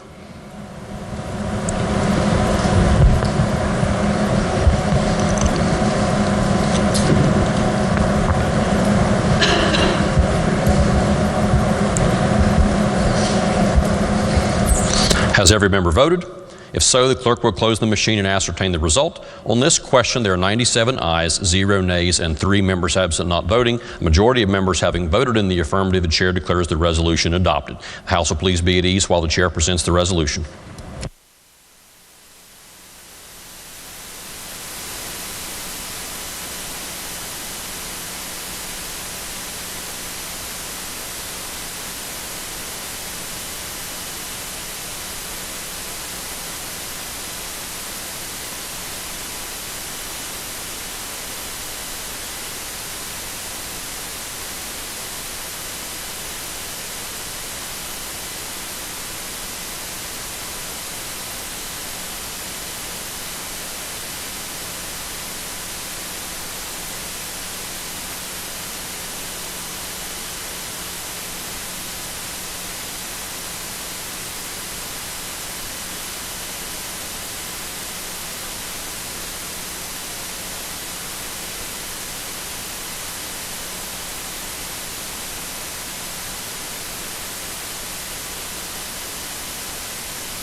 Members and guests may be seated.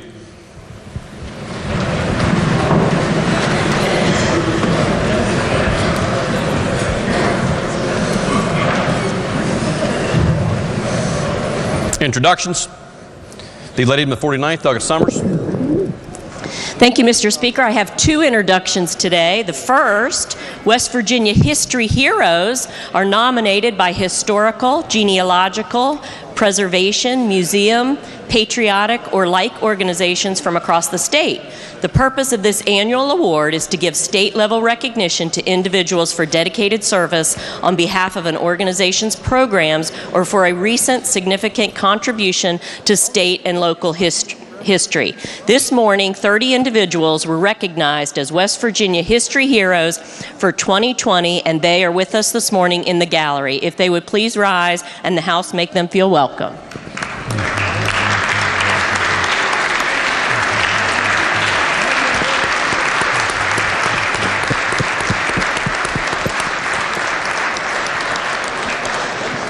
My second introduction today is it's Nurses Day at the Legislature. Please join us in welcoming the West Virginia Nurses Association and nursing students from across West Virginia. Their advocacy for patients and nursing is admired. If they would please stand and the House make them welcome.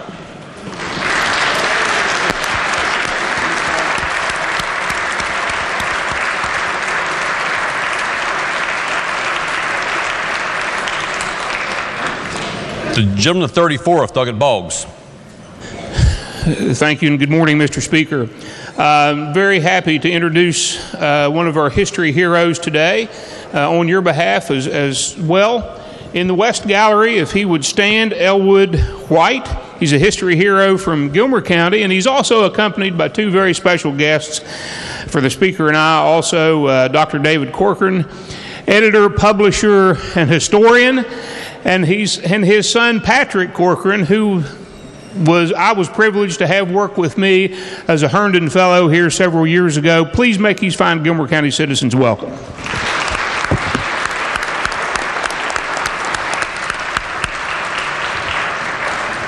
The gentleman of 66, Douglas Espinoza.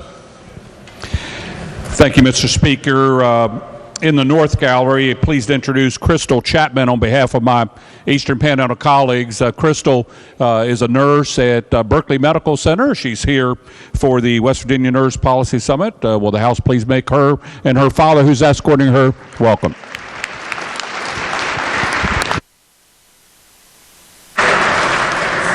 The gentleman of 13th, Douglas Higginbotham. Thank you, Mr. Speaker. In the gallery, we have a childhood friend of mine, Jade Watts. Jade, if you would please stand. She is here for Nurses Day, so if the House would please make a fellow Putnam County citizen welcome.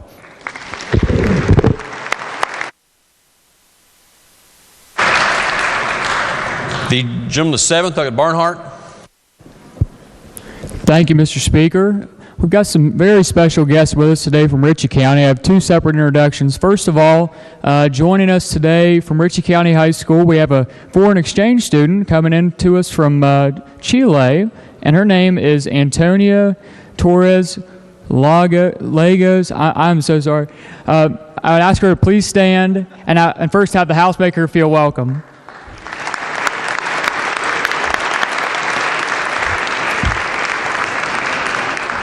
Also, Mr. Speaker, we also have some very special guests accompanying her today.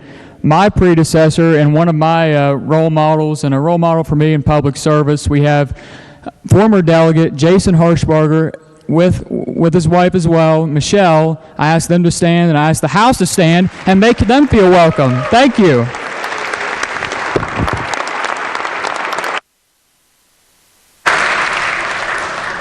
The gentleman of 10th, I got Chris.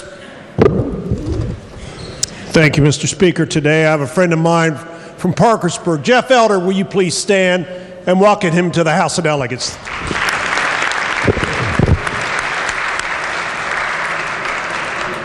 The gentleman of 53rd, Delegate Jennings. Thank you, Mr. Speaker. I'm real pleased and proud to introduce to you a fellow Prestonian, Mark Reed, if he would stand and everybody make him feel welcome.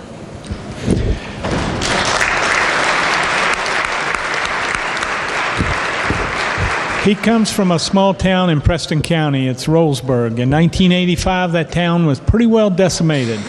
But through the hard work of these people and these historians, they have brought back the life in Rollsburg, and I'm so proud to be a part of that community or represent that community. Thank you.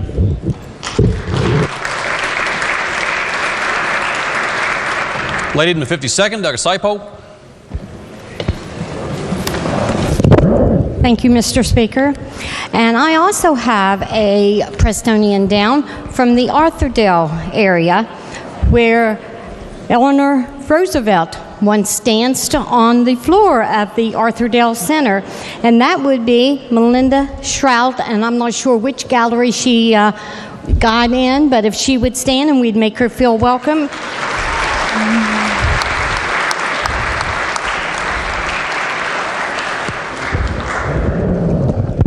The gentleman of 16th, Douglas Linville. Thank you, Mr. Speaker. We have a history hero with us today and a fellow Miltonian, Miss Barbara Wallace of Milton, West Virginia. Would she please stand, and would the House please make her feel welcome?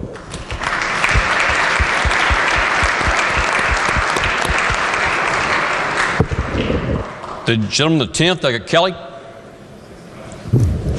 Thank you, Mr. Speaker. Please join the delegates from Wood County in welcoming from Wood County, Mr. Bob Enoch and other members of the Wood County Historic Society. If they please stand, and the House please make them feel welcome.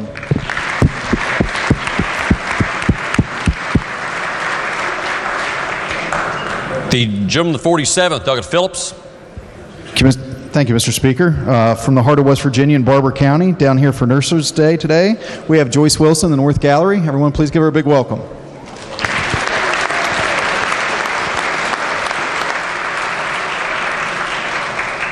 The gentleman, the 22nd, Doug Jeffries. Thank you, Mr. Speaker. Visiting us for the third time is Joseph Reed, our doc of the day. If Joseph would stand, and the House make him welcome.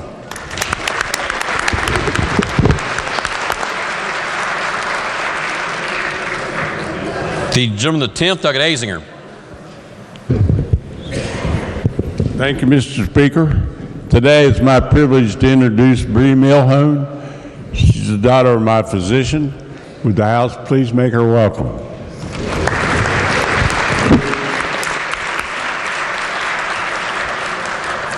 The gentleman, the 14th, Doug Butler. Thank you, Mr. Speaker. Very appropriately today on History Hero Day from Point Pleasant, West Virginia, which is the first battle of the Revolutionary War, we have great friends of mine and people I go to church with, actually, Craig and Andrea Hessen. If those folks would please stand up and the House welcome them.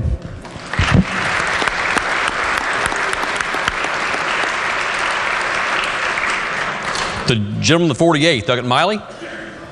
Thank you, Mr. Speaker. On behalf of the delegates from the 48th District, I would like to introduce several people who are down here joining us today. Somewhere in the galleries are several members of the Harrison County Education Association and also Mr. Robert Orsburn advocating on behalf of AARP. Would all of those individuals rise and allow the House to make you feel welcome?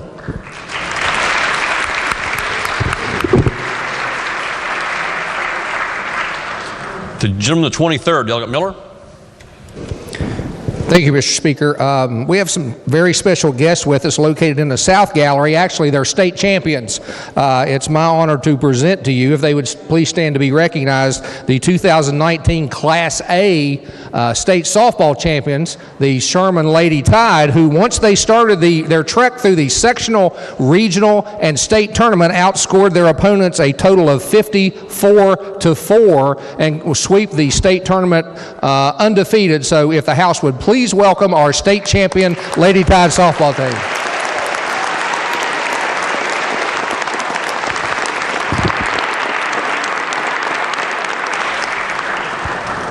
Lady in the 50th, Doug Longstreth. Thank you, Mr. Speaker. Today in the House, and I'm not so sure he's in the gallery, but we have our Reverend D.D. Mahan, who is such a great leader in Marion County. He films our city councils, he films our county commission meetings so that our area knows exactly what's going on with our government. He's here today with some students from East Fairmont High School, but I would like you to welcome him and give him a nice hand for all the things that he's done. Thank you, Dee. Thank you, Mr. Speaker.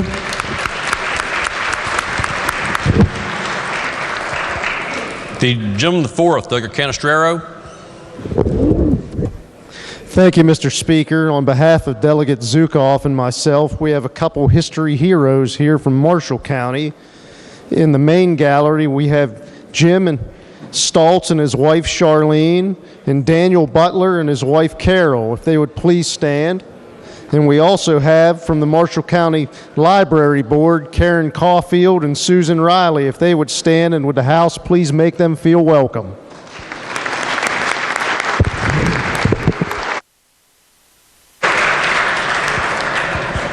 Lady in the 42nd, Doug Lavender Bow. Thank you, Mr. Speaker. On behalf of myself and Delegate Campbell, I'd like to recognize Tom Isaacs, recipient of the History Hero Award for his service to the Greenbrier Historical Society. In the West Gallery, here on his behalf, is his wife, Sissy, and she's accompanied by her friends, Judy and Skip Deegans, all of Lewisburg. Would the House please make them welcome?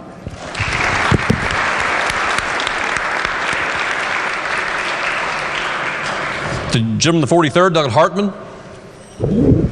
Thank you, Mr. Speaker. In the South Gallery, we have a former member, Denise Campbell. Denise, stand up so we can make you welcome.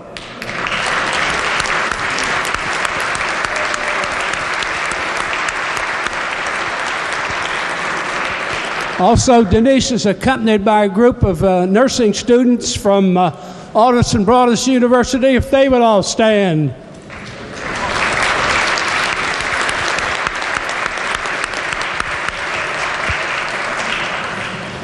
The gentleman from the 43rd, Douglas Thompson. Thank you, Mr. Speaker. On behalf of Delegate Hartman and myself, today we are joined by some pages from Elkins Middle School. If they would please stand as I call their names.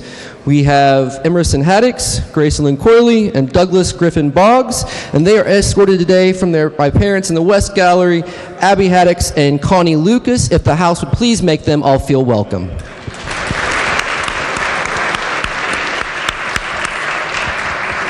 The gentleman from the 20th, Douglas Brown. Thank you, Mr. Speaker. On behalf of myself and Delegate Tomlin from the 24th, we have some pages here at the Capitol today we'd like to recognize. They come from Holden Elementary, which is located in the 20th District in Logan County. So if you all would stand as I announce your name, I'd appreciate it. Miss Abigail Click, Mr. Patrick Kinney, Miss Kenzie Long, Patrick Vickers, and Maddox Beavers. If the House would acknowledge them and welcome here at the Capitol today. Thank you.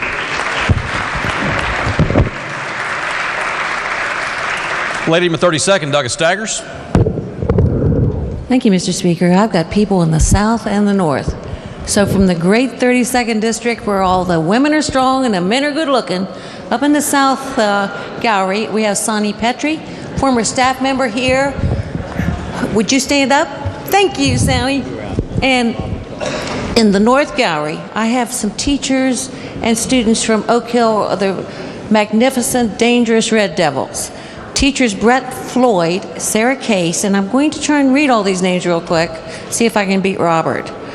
Markayla King, Joseph Wallace, Josiah Baker, Cody Linville, Adam Niebert, Max Holland, Lane Jordan, Andre Ray, Matthew Mosrick, Cordy Lintrell, Seth Crozier, Christian Dyer, Savannah Holbrick, Darlene Robinson, Heather Williams, Mason Clement, Kaylee Light, Maribel Flores, Tega DeMilli, Dylan Matheny, Nathan Bloomfield. Would they stand in the North Gallery and welcome the Red Devils?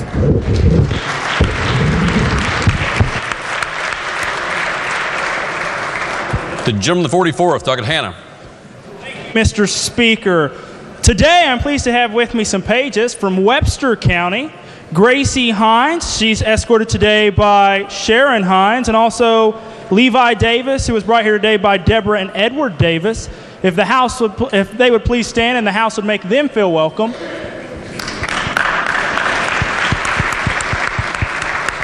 And then also, Mr. Speaker, the gentlelady from the 32nd neglected one announcement, and that's with West Virginia HISTA. One of their chaperones today is actually from the 41st District, and she is my girlfriend's mother. So if Michelle Sims would please stand in the House and make her feel welcome.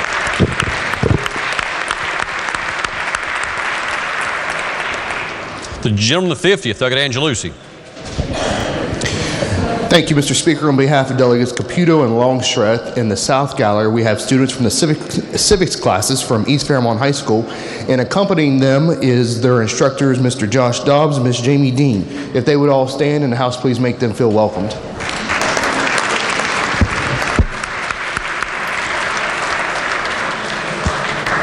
The gentleman from the 37th, Douglas Pushkin. Thank you, Mr. Speaker. On behalf of the entire Kanawha County delegation, I'd like to welcome a page from Sissonville Middle School, Mr. J.R. Walker, if he would rise. And he is accompanied today, I believe, in the West Gallery by Derek Walker and Denise Tucker. Would they rise, and would the House please make them feel welcome?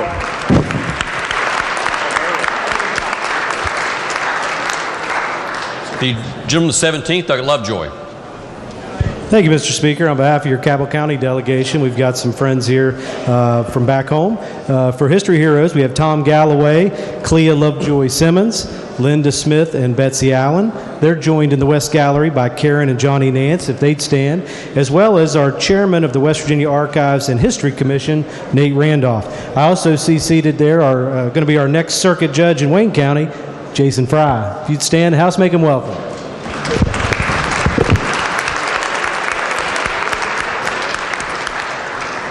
The gentleman with the 50th, Doug Angelucci. Thank you, Mr. Speaker. I just happened to look up in the gallery and I see someone that I wanted to recognize. So on behalf of delegates Caputo, Longstreth, and myself, I'd like to introduce Ms. Holly Kaufman. She is the CEO of Mon Power and West Virginia Operations. She has done an absolute fabulous job with our power system. And as you know, the weather systems that we've had over the past couple of years, the hard work that our men and women that work for our power company at First Energy and Mon Power is because of her great leadership. So I'd like the House to make her feel welcome.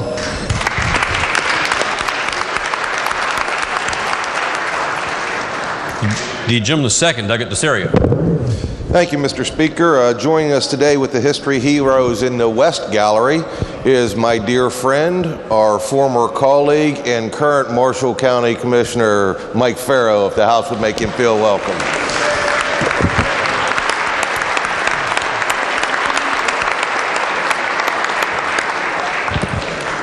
The gentleman with the 3rd, Doug Fluharty. Thank you, Mr. Speaker. On behalf of Delegate Storch and myself, from Wheeling, the original best capital city of West Virginia, I'd like to welcome some history heroes that we have with us today. If they would stand, Robert McCulloch, Lisa McNeil, Thomas Buckley, Louis Yurkovich, and a friend of mine and fellow JM guy from back in the day, William Howe Gorby. If they would stand, they can feel welcome. Thank you.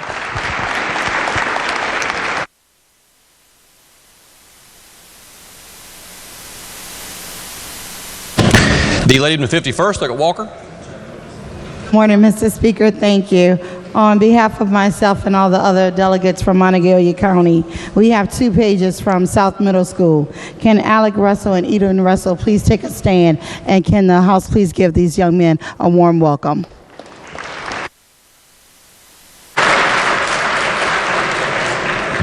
The gentleman in the 51st, Doug Hanson.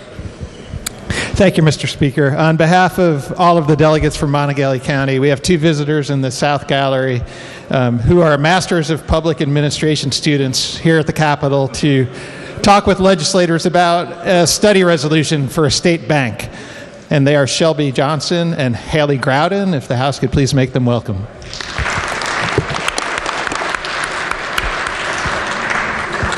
The gentleman with the 19th, Doug Hicks. Thank you, Mr. Speaker. On behalf of Robbie Thompson and the other delegates from Wayne County, I'd like to introduce 3 pages from Wayne High School. And if you would, pages, please stand when your names are announced. These pages are Jace Fry, Piper Elliott, and Elijah Williamson, and they are escorted by Jace is escorted by his father, Jason Fry, and Piper's escorted by Natalie Elliott, and Elijah's escorted by April Williamson. If the escorts would also stand, they're in the West Gallery. House, please make them welcome.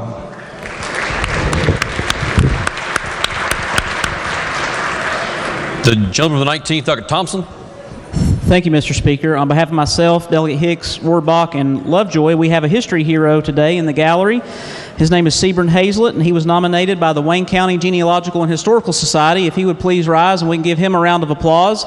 Also, we have 3 additional pages from Wayne High School. If they would please stand when I call their name. They are Chance Thompson, Chase Thompson, and Allison Wellman. Their chaperones are in the gallery as well. So please give everybody a warm welcome. Thank you.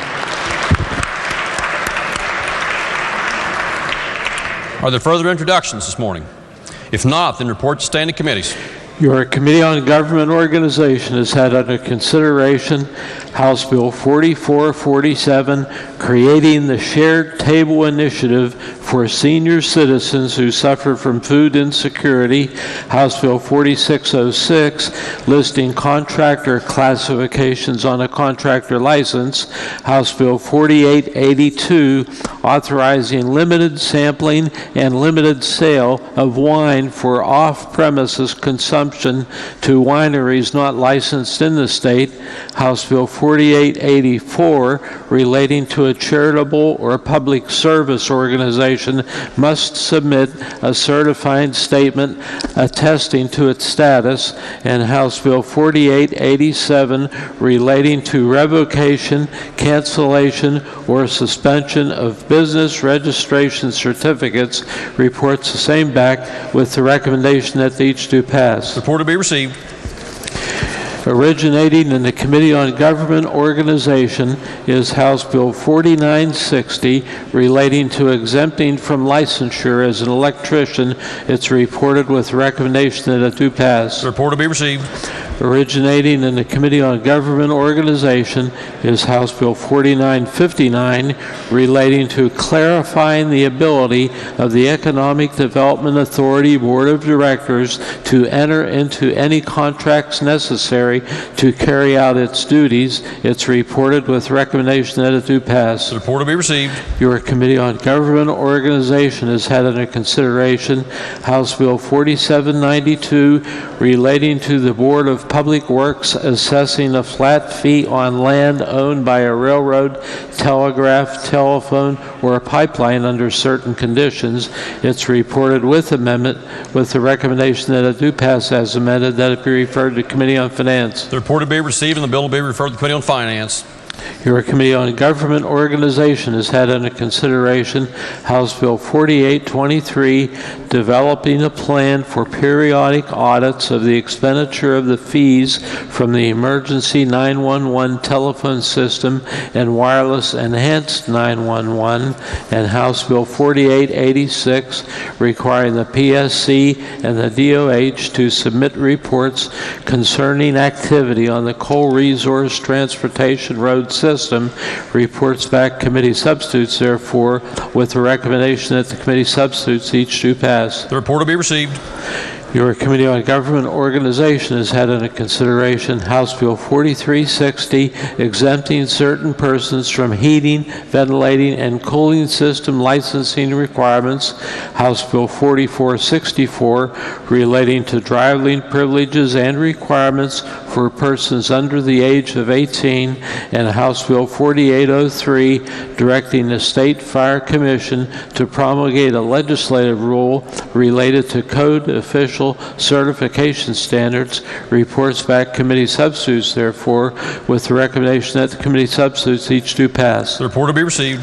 Your Committee on Fire Departments and Emergency Medical Services has had under consideration House Bill 4899, prohibiting the use of Class B firefighting foam for testing purposes if the foam contains a certain class of fluorinated organic chemicals. Reports the same back with the recommendation that it do pass and that it be referred to the Committee on Judiciary. The report will be received and the bill will be referred to the Committee on Judiciary. Your Committee on Judiciary has had under consideration House Bill 2646, providing a safe harbor for employers to correct underpayment or non-payment of wages and benefits due to separated employees, and House Bill 4485, reorganizing and redesignating the Department of Military Affairs and Public Safety as the Department of Homeland Security.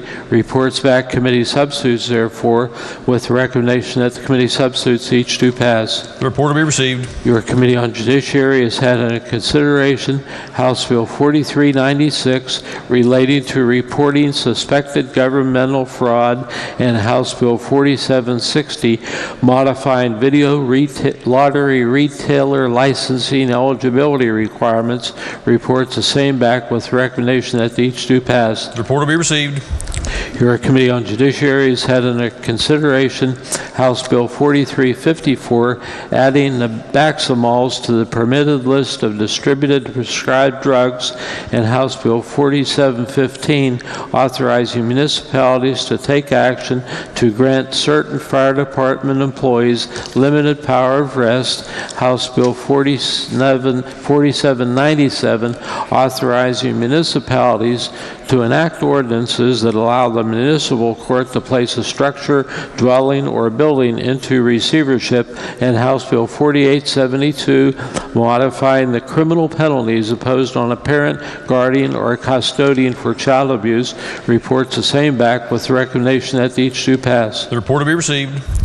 Your Committee on Judiciary has had under consideration House Bill 2088, relating to admissibility of certain evidence in a civil action for damages, and House Bill Bill 4377, the Protection of Vulnerable Adults from the Financial Exploitation Act, House Bill 4433, relating to deeds of trust, and House Bill 4853, relating to a customer constructing a connection or other infrastructure necessary for the customer connect to the public utility. Reports back committee substitutes, therefore, with recommendation that the committee substitutes each do pass. Report to be received. Originating in the Committee on Education is House Concurrent Resolution 102, requiring the development of funding formulas for West Virginia's public institutions of higher education. It's reported with recommendation that it be adopted. The report to be received. Your Committee on Education has had under consideration House Bill 4780, permitting a school-based decision-making council to offer elective courses of instruction on the Bible. Reports back a committee substitute, therefore, with the recommendation that the committee substitute do pass. Report to be received. Your Committee on Finance has had under consideration House Bill 4421, Natural Gas Liquids Economic Development Act. Reports back committee substitute, therefore, with the recommendation that the committee substitute do pass. Report to be received. Your Committee on Finance has had under consideration House Bill 4409, relating to transferring remaining funds from the Volunteer Fire Department Workers' Compensation Premium Subsidy Fund. Reports the same back with the recommendation that it do pass. Report to be received. Your Committee on Finance has had under consideration House Bill 4859, accounting for state funds distributed to volunteer or part volunteer fire companies and departments. Reports the same back with the recommendation that it do pass. Report to be received. Your Committee on Finance has had under consideration House Bill 2149, relating to the Farm to Food Bank Tax Credit. Reports back committee substitute, therefore, with recommendation that the committee substitute do pass. Report to be received.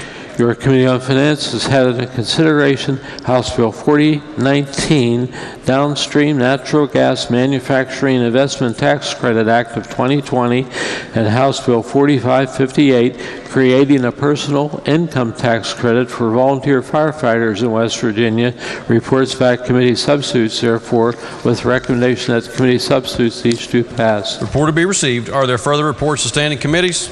If not, reports of select committees. Message from the executive.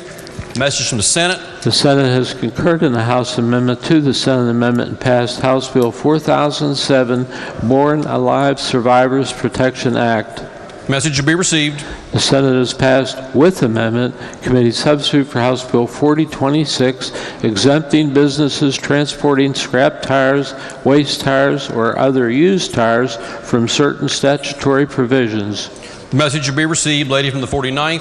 Thank you, Mr. Speaker. I ask unanimous consent that the bill be taken up for immediate consideration. The lady from the 49th asks unanimous consent that committee substitute for House Bill 4026 be taken up for immediate consideration. Are there objections? The chair hears no objections. Lady from the 49th. This bill exempts common carriers and contract carriers transporting scrap, waste, and used tires to storage, disposal, or recycling centers. It also exempts vehicles operated under contract with the DEP used exclusively for cleanup and transportation of waste tires for cleanup projects.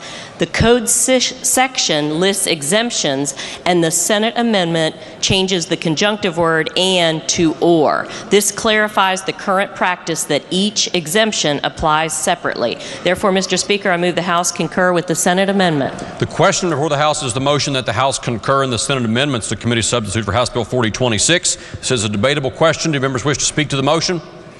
If not, those in favor of the motion will say aye. Those opposed will say no. Ayes appear to have it. The ayes do have it. Chair declares the motion adopted. Question now before the House is, shall the bill pass? Are there members who wish to speak to passage of the bill? If not, those in favor of passage will vote aye. Those opposed will vote no. The clerk will prepare the machine.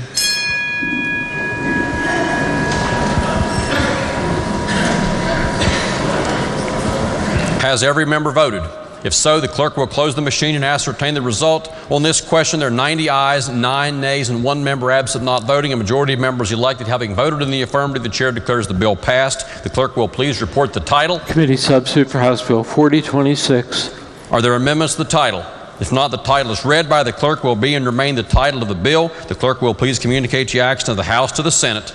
Next message from the Senate. The Senate has passed committee substitute for Senate Bill 6, allowing DOH issue permits for certain tractors with certain trailers not exceeding specified maximum axle weights. The message will be received. The bill will be referred to the Committee on Judiciary. The Senate has passed committee substitute for Senate Bill 204, providing for nonpartisan elections of county prosecuting attorneys. The message will be received. The bill will be referred to the Committee on Judiciary. The Senate has concurred in the House amendments and passed Senate Bill 620, authorizing Division of Corrections and Rehabilitation approve home plans for inmates. The message will be received. The gentleman, the 50th, for an introduction. Thank you very much, Mr. Speaker. We have a special guest who just joined us today. He's a native son of Marion County, and he's our senior United States Senator, Joe Manchin. Welcome.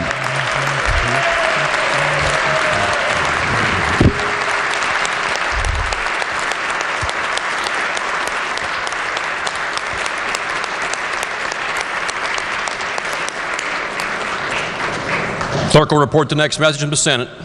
The Senate has passed Senate Bill 652, authorizing school building authority to promulgate legislative rules. Message will be received. The bill will be referred to the Committee on Education. The Senate has passed Senate Bill 655, relating to valuation of natural resources, land property. The message will be received, and the bill will be referred to the Committee on Finance. The Senate has passed committee substitute for Senate Bill 686, exempting contract and common carrier laws for certain vehicles. The message will be received, and the bill will be referred to the Committee on Government Organization.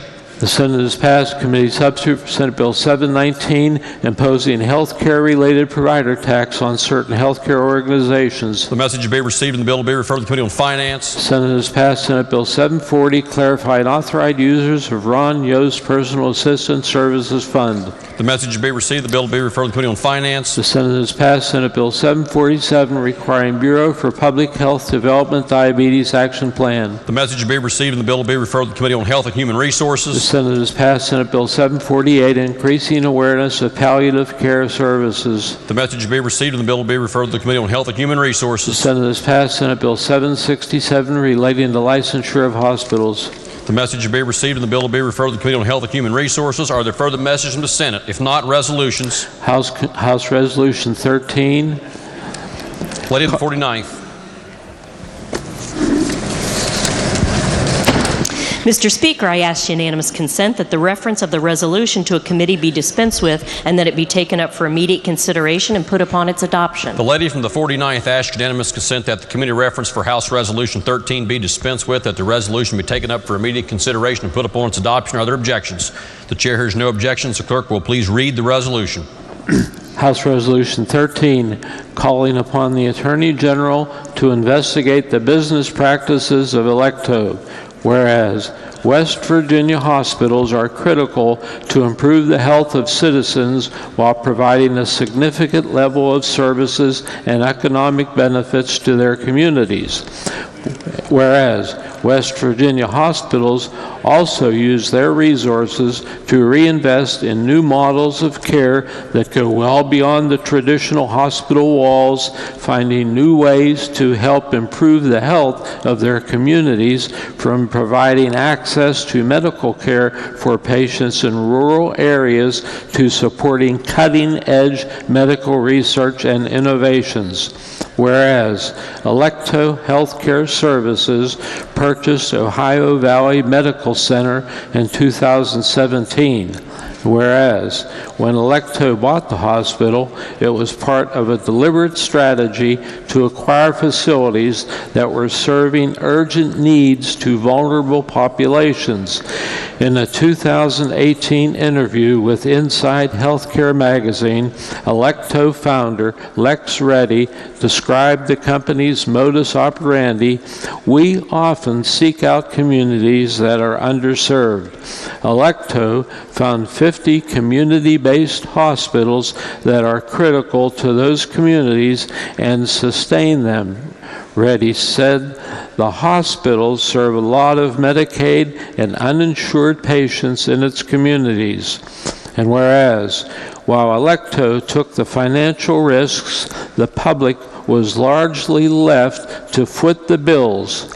With Electo's purchase of OVMC, the City of Wheeling agreed to pay $1.5 million for capital repairs and provide another $1.5 million to demolish old buildings on the properties. And whereas Electo abruptly closed the Ohio Valley Medical Center September 3, 2019, leaving its employees and community fragmented.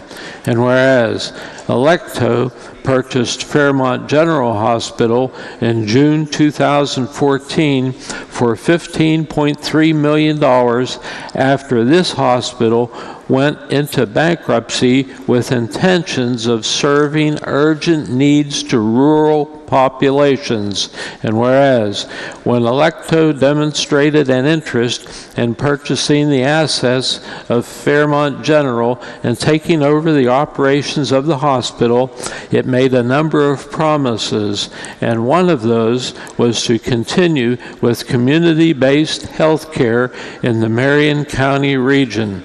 And whereas Electo projected the hospital's bottom line will improve from a $733,000 deficit during the first 6 months of 2014 to an $8.2 million profit in 2017, according to certificates of need documents filed with the West Virginia Healthcare Authority. And whereas Electo abruptly announced the closure of Fairmont Regional Medical Center on February 18, 2020, when some 600 physicians, nurses, and other personnel were greeted with letters saying the hospital would be closing in 60 days.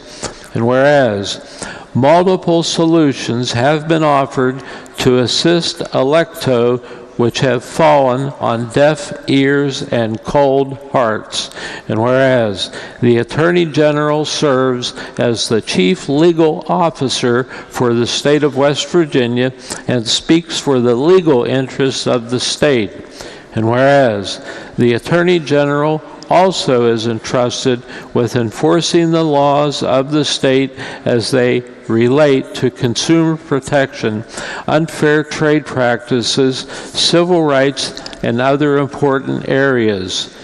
Be it resolved by the House of Delegates that the House of Delegates calls upon the Attorney General to immediately investigate the business practices of Electo and determine whether it has violated state laws.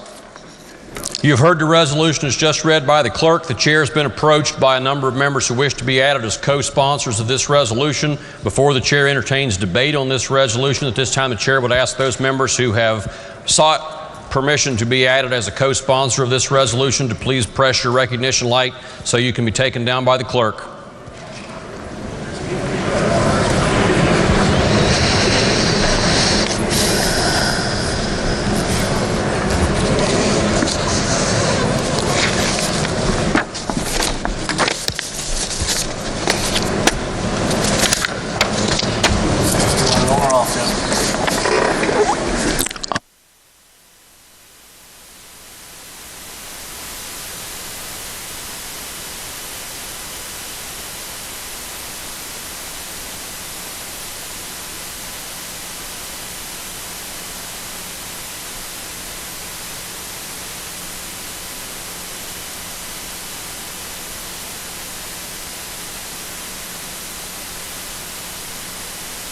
Have all members who wish to be added as co-sponsors of this resolution pressed your light? The chair wants to give the clerk adequate time.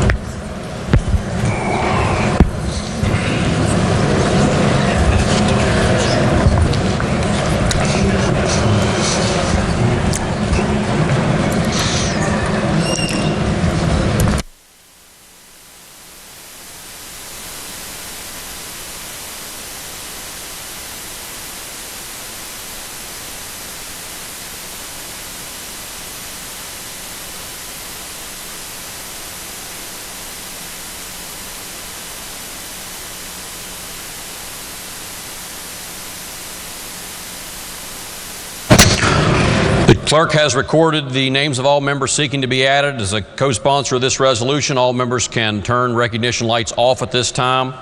The question before the House is the adoption of the resolution. Are there members who wish to speak to the adoption of the resolution?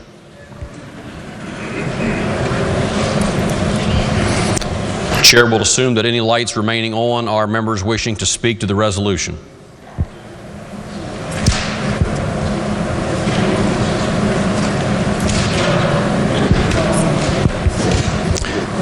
The lady from the 32nd, Douglas Staggers.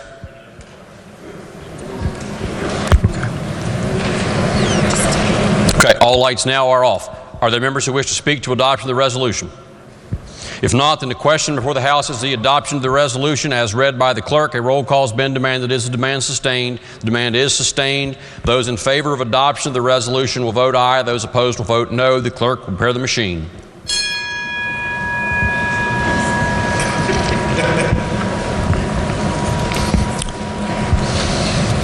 Has every member voted? If so, the clerk will close the machine and ascertain the result on the question. There are 94 ayes, 4 nays, and 2 members absent not voting. A majority of members having voted in the affirmative, chair declares the resolution adopted. For what purpose does Lady from the 51st seek recognition?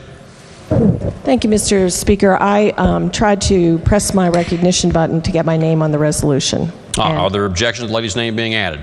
None are heard. Lady's name will be added to that list. Further reading of resolutions. House Concurrent Resolution 100 requesting the Joint Standing Committee on Government Finance study existing policies and programs available to assist working age individuals with disabilities. Lady in the 49th. Further reading of resolutions. House Concurrent Resolution 101, Claude Markle Hill. Are there further resolutions? If not, petitions.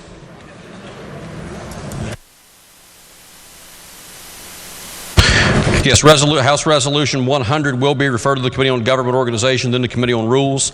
HCR 101 will be referred to the Committee on Technology and Infrastructure, then the Committee on Rules. Petitions. Delegate Hansen presents a petition calling for a legislative study of creating a state bank of West Virginia for the purpose of investing in the people of West Virginia. The petition will be received and will be referred to the Committee on Finance. Are there further petitions? If not, motions. The gentleman from the 36th, Douglas Robbins, is recognized. Thank you, Mr. Speaker. I would move we discharge House Bill 4418. This bill is regarding funds received by the Attorney General from drug manufacturer settlement proceeds. The gentleman's motion is that House Bill 4418 be discharged from which committee? That would be your Committee on Finance. The Committee on Finance. The motion is that House Bill 4418 be discharged from the Committee on Finance. For what purpose does Lady from the 51st seek recognition? Thank you. In addition, I was sitting in my chair and pushed green, and my vote did not record on the resolution. This was on the resolution just voted upon? Yes. Without objection, the lady's vote will be recorded. No objection is heard. The lady's preferences will be noted. Lady from the 49th. Mr. Speaker, I move we table the motion to discharge House Bill 4418. The lady from the 49th has moved that the motion to discharge the House Bill 4418 from the Committee on Finance be laid upon the table. Those in favor of that motion will say aye. Aye. Those opposed will say no. No. Ayes appear to have it. Ayes have it. Chair declares that motion adopted. Are there further motions? Bills introduced.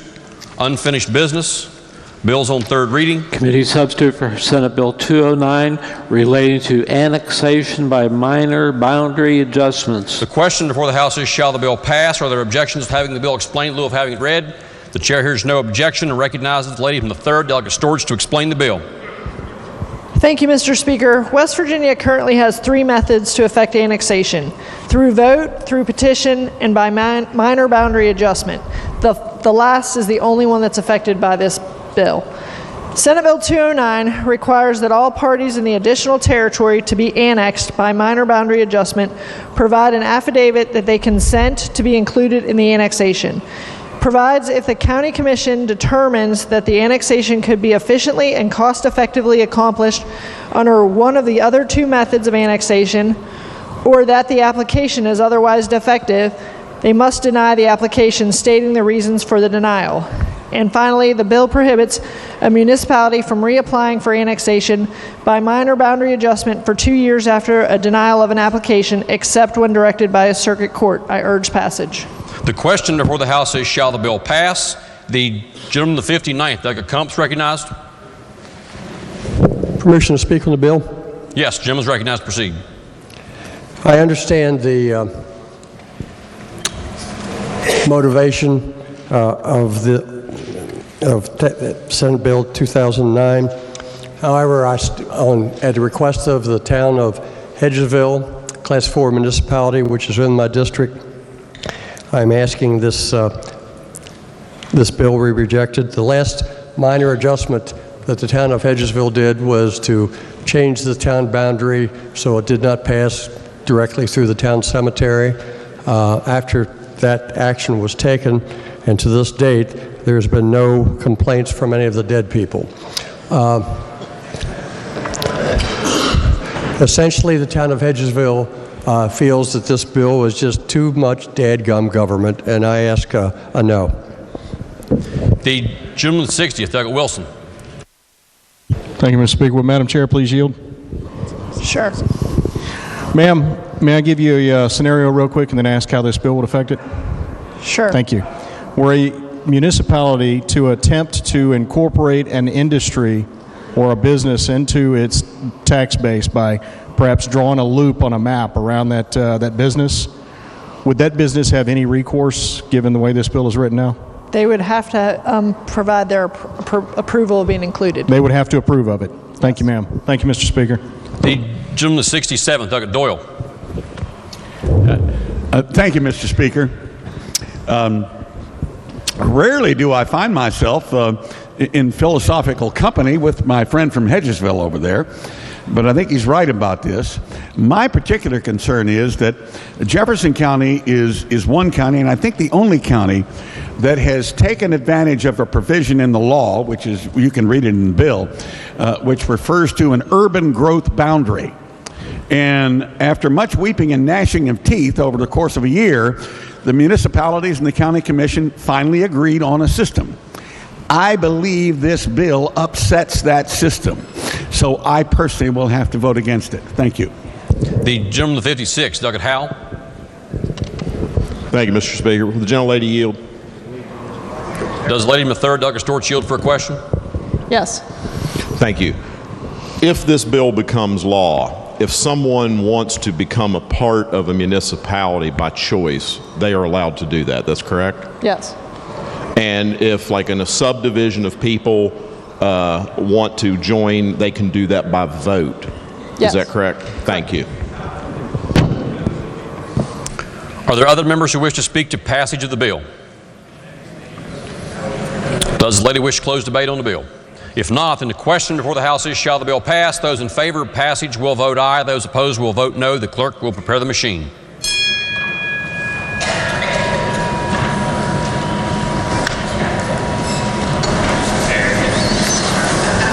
Has every member voted? If so, the clerk will close the machine and ascertain the result. On this question, there are 94 ayes, 5 nays, and 1 member absent not voting. A majority of members having voted in the affirmative, the chair declares the bill passed. The clerk will please report the title. Committee substitute for Senate Bill 209. Are there amendments to the title? If not, the title is read by the clerk will be and remain the title of the bill. Lady from the 49th. Mr. Speaker, I move the bill take effect from passage. The lady from the 49th moves that the bill be made effective from passage. Those in favor will vote aye. Those opposed will vote no. The clerk will prepare the machine.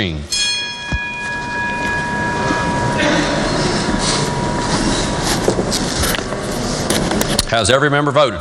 If so, the clerk will close the machine and ascertain the result. On this question, there are 97 ayes, 2 nays, and 1 member absent not voting. 2/3 of members elected having voted in the affirmative, the chair declares the bill effective from passage. The clerk will please communicate the action of the House to the Senate. Next bill on third reading. Committee substitute for Senate Bill 339, authorizing VHHR promulgate legislative rules. The question before the House is, shall the bill pass? Are there objections to having the bill explained in lieu of having it read? The chair hears no objection. The gentleman from the 28th, Douglas Pack, to explain the bill.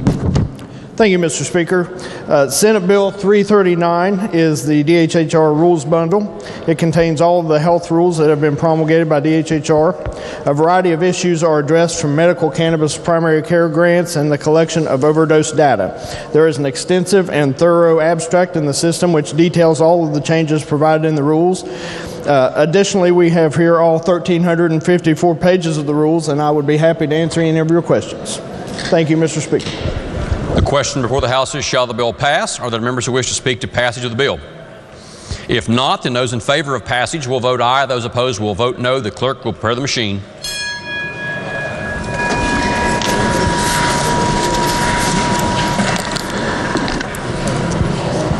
Has every member voted? If so, the clerk will close the machine and ascertain the result. On the question, there are 93 ayes, 6 nays, and 1 member absent not voting. Majority of members having voted in the affirmative, the chair declares the bill passed. The clerk will please report the title. Committee substitute for Senate Bill 339. Are there amendments to the title? Committee on Judiciary moves to amend the title. The question before the House is the adoption of the Judiciary Title Amendment as just read by the clerk. Those in favor of adoption of the title amendment will say aye. Those opposed will say no. The ayes have it. The chair declares the title amendment adopted. The title as amended by the House will be and remain the title of the bill. Lady from the 49th. Mr. Speaker, I move the bill take effect from passage. The lady from the 49th moves that the bill be made effective from passage. Those in favor of the motion will vote aye. Those opposed will vote no. The clerk will prepare the machine.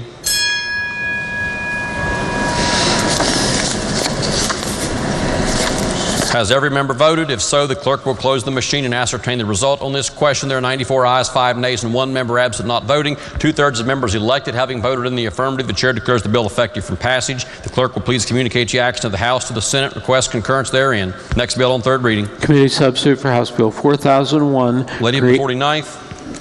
Mr. Speaker, I move that the bill be postponed 1 day. Lady from the 49th moves that the bill be postponed by 1 day. Those in favor will please say aye. Those opposed, please say no. The ayes have it. Chair declares the motion adopted. Further action on the bill will be postponed 1 day. Next bill on third reading. Committee substitute for House Bill 4015 relating to broadband enhancement and expansion. The question before the House is, shall the bill pass? Are there objections to having the bill explained in lieu of having it read? The chair hears no objection and recognizes the gentleman from the 16th, Doug Linville, to explain the bill. Thank you, Mr. Speaker. House Bill 4015 relating to broadband enhancement and expansion, better known as Broadband 4. As drafted, the bill permits the existing insurance fund to ensure additional broadband internet service. The bill includes the language sought to fix issues relating to rights-of-way arising from the confluence of the Dig Once bill and the Division of Highways rights-of-way bill, which both ran 2 years ago. The bill establishes a shot clock for highways to approve or deny permits within 60 days of submitting a complete permit, and a 30-day shot clock for Division of Highways approval or denial of a resubmittal, and establishes a 14-day Division of Highways district level construction approval deadline after an initial permit approval. It makes applications for installation and Division of Highways rights-of-way be noticed to the Broadband Enhancement Council, and which will provide written certification to the Division of Highways. The Broadband Enhancement Council is given responsibility for ensuring compliance with this section and will provide the division and the applicant with certificate of compliance. It rewrites the section on in-kind compensation to note that if the division must, by federal authority, receive compensation for right-of-way access, then it shall be in the form of in-kind compensation. In-kind compensation is now to be limited to being used only for state purposes. Finally, a provision for allocating value between multiple carriers is added, requiring the telecommunications carriers sharing a telecommunications facility share the obligation of compensating the division on a fair, reasonable, and equitable basis, taking into consideration the proportionate uses and benefits to be derived by each telecommunications carrier from the facilities installed under the agreements. Participating telecommunications carriers bear joint and several liability for the obligations owed to the Division of Highways, and Division of Highways has the right to review and audit the records and contracts of and among the participating carriers to ensure compliance. It allows Division of Highways to enter into an agreement and issue a permit to allow any carrier to use excess telecommunications facilities owned or controlled by the division, subject to the provisions of the Vertical Real Estate Management and Availability Act. It allows Division of Highways to transfer or assign the ownership, control, or any rights related to any in-kind compensation or excess telecommunications facilities owned or controlled by the division to any other state agency with written approval of the governor. The Division of Highways Commissioner shall establish a policy to provide for installation of conduit on bridges during construction, repair, or other projects where installation thereof is not restricted or unreasonably hindered by federal regulation. The governor will now appoint the chair of the Broadband Council with the advice and consent of the Senate. A new subsection has been added requiring all agencies with permit review or approval authority to provide all necessary information to the council to determine the feasibility and federal allowability of creating advanced regulatory environment analysis maps or area maps. Area maps will pre-survey likely routes for middle-mile fiber infrastructure expansion so that all relevant information can be included in a centralized GIS mapping system to be maintained by the Council for utilization by the private sector when extending new fiber infrastructure. Finally, the bill then enacts the Vertical Real Estate Management and Availability Act. This requires the Department of Administration to coordinate with the governor to seek proposals to manage state-owned vertical real estate. The bill then establishes how the vertical real estate is to be managed, and it defines vertical real estate as any structure that is suitable for the mounting of communications equipment and the associated ground facilities. Mr. Speaker, as Intuit Chairman Brad Smith told us yesterday, change can happen to you or change can happen through you. This bill recognizes that there is no silver bullet to broadband expansion and enhancement or adoption. So we'll try silver buckshot. This legislation seeks to provide a more expeditious path for providers to bring high-speed internet and cellular coverage and much more. I hope that this bill can be our next step in having change happen through West Virginia instead of to West Virginia. I urge passage. The question before the House is, shall the bill pass? The gentleman, the 60th, Douglas Wilson, is recognized. Thank you, Mr. Speaker. With the indulgence of the House, I'd like to request clarification of the status of House Bill 4001. Yeah, the status of House Bill 4001 is that it has been postponed one day. A number of members approached the chair about the offering of amendments. The chair has reviewed all those amendments and wanted to get them filed in the system for members to review before the bill was actually put forward for passage. Yes, sir. With general right of amendment? I'm sorry? Is it held over with general right of amendment? Yes, sir, it was. The bill was advanced with the general right to amend. The chair thought since it was advanced with the general right to amend, it was unfair to simply bring it back to the body and spring it on third reading in that posture. The question before the House is on passage of committee substitute for House Bill 4015. Are there members who wish to speak to passage of the bill? If not, then those in favor of passage of the bill will vote aye. Those opposed will vote no. The clerk will prepare the machine.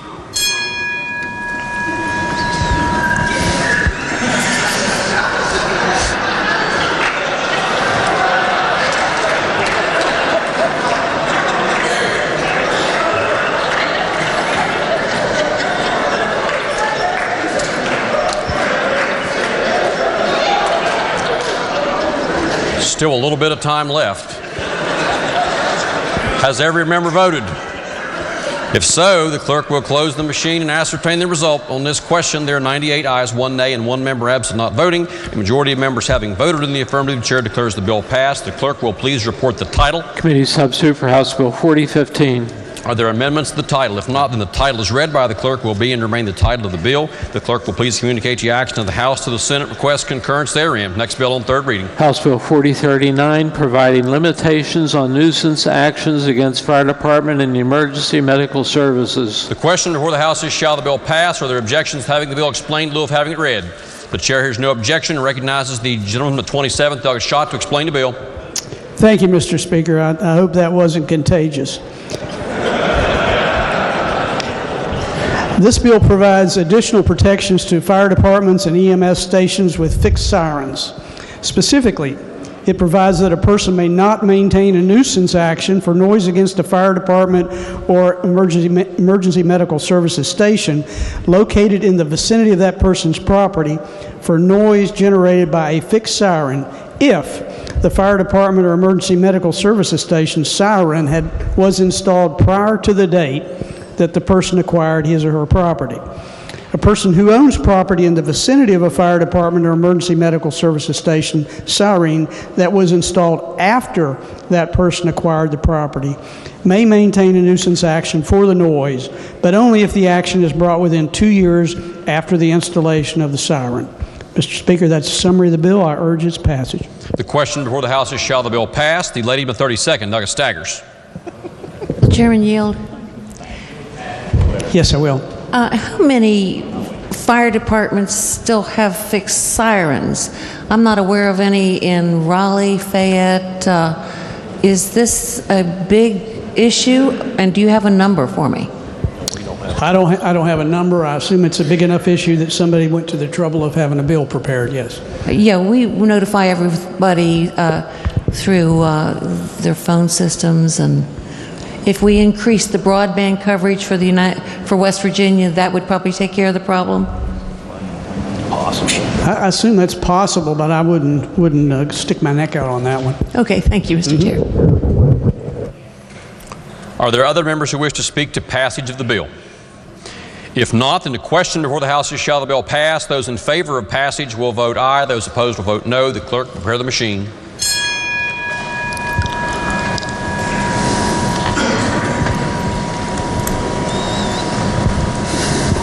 Has every member voted?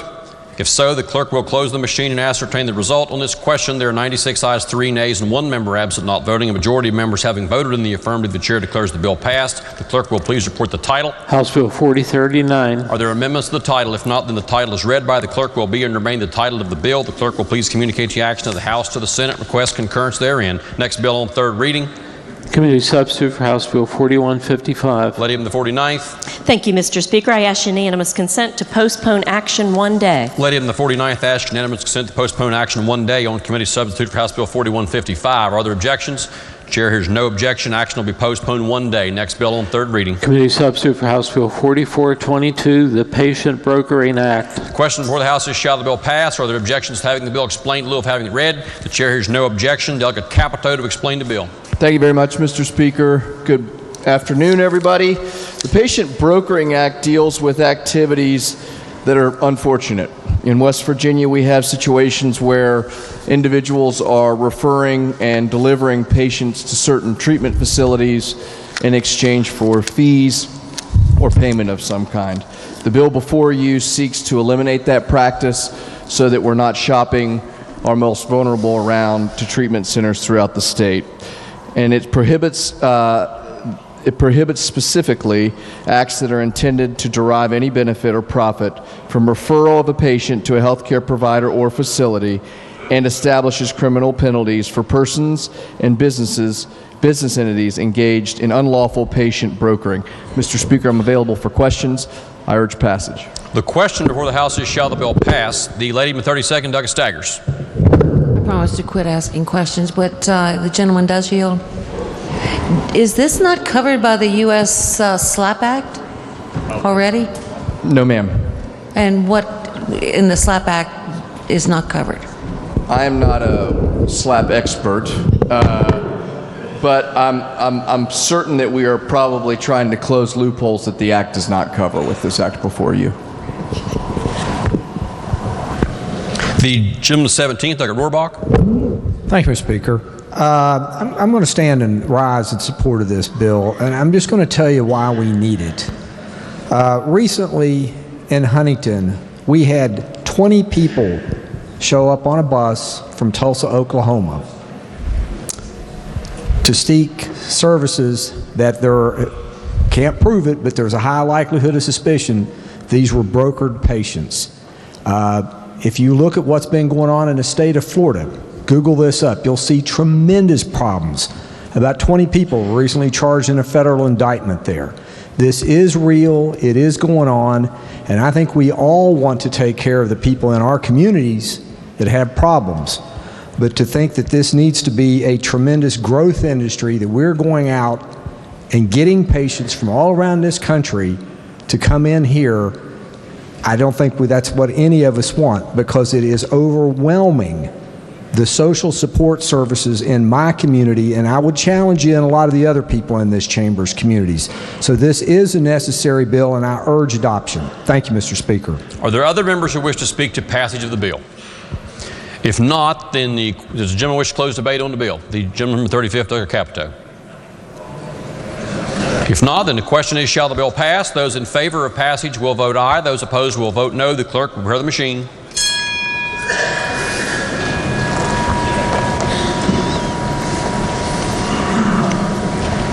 Has every member voted? If so, the clerk will close the machine and ascertain the result on this question. There are 99 ayes, 0 nays, and 1 member absent not voting. Majority of members having voted in the affirmative, the chair declares the bill passed. The clerk will please report the title. Committee substitute for House Bill 4422. Are there amendments to the title? If not, the title is read by the clerk will be and remain the title of the bill. The clerk will please communicate the action to the House, to the Senate, request concurrence therein. Next bill on third reading. House Bill 4514, permitting the use of leashed dogs to track mortally wounded deer or bear. The question before the House is, shall the bill pass? Are there objections to having the bill explained in lieu of having it read? The chair hears none and recognizes the gentleman of the 11th, Douglas Atkinson, to explain the bill. Thank you, Mr. Speaker.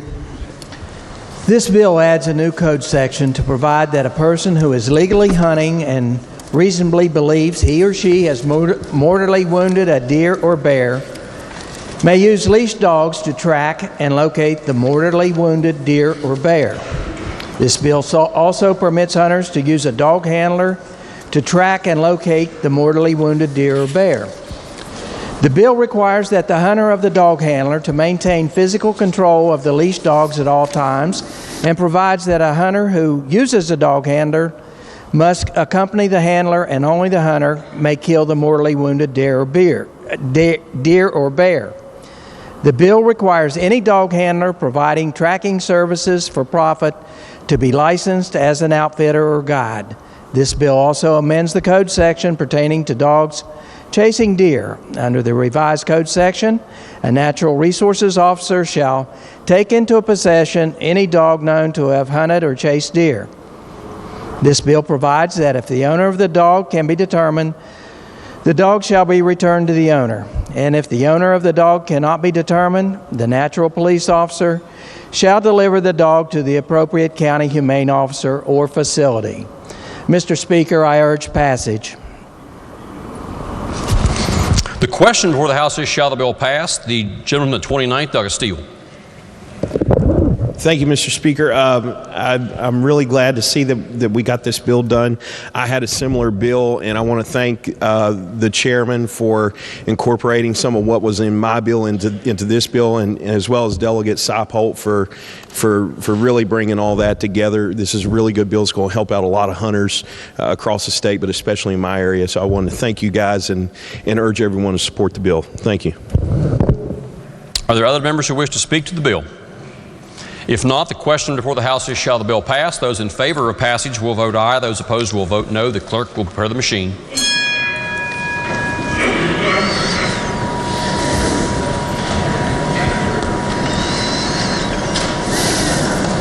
Has every member voted?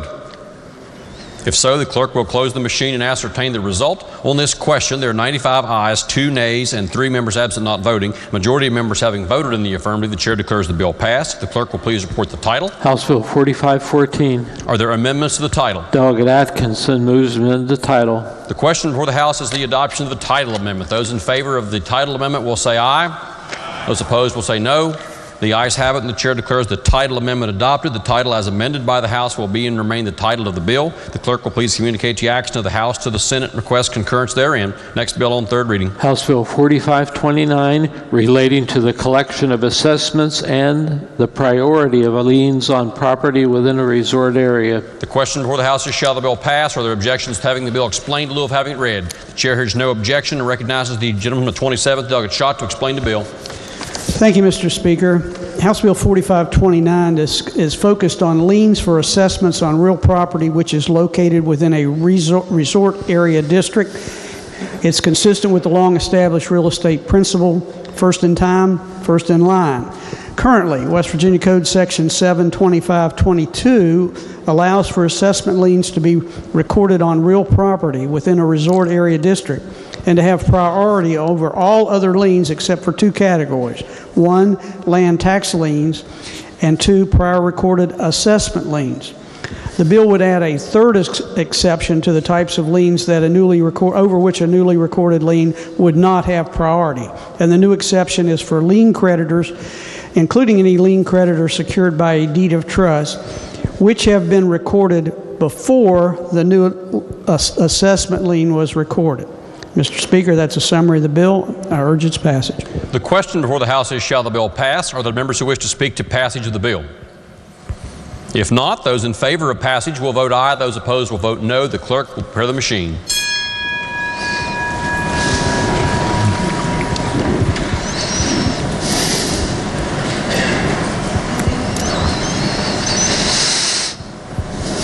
Has every member voted?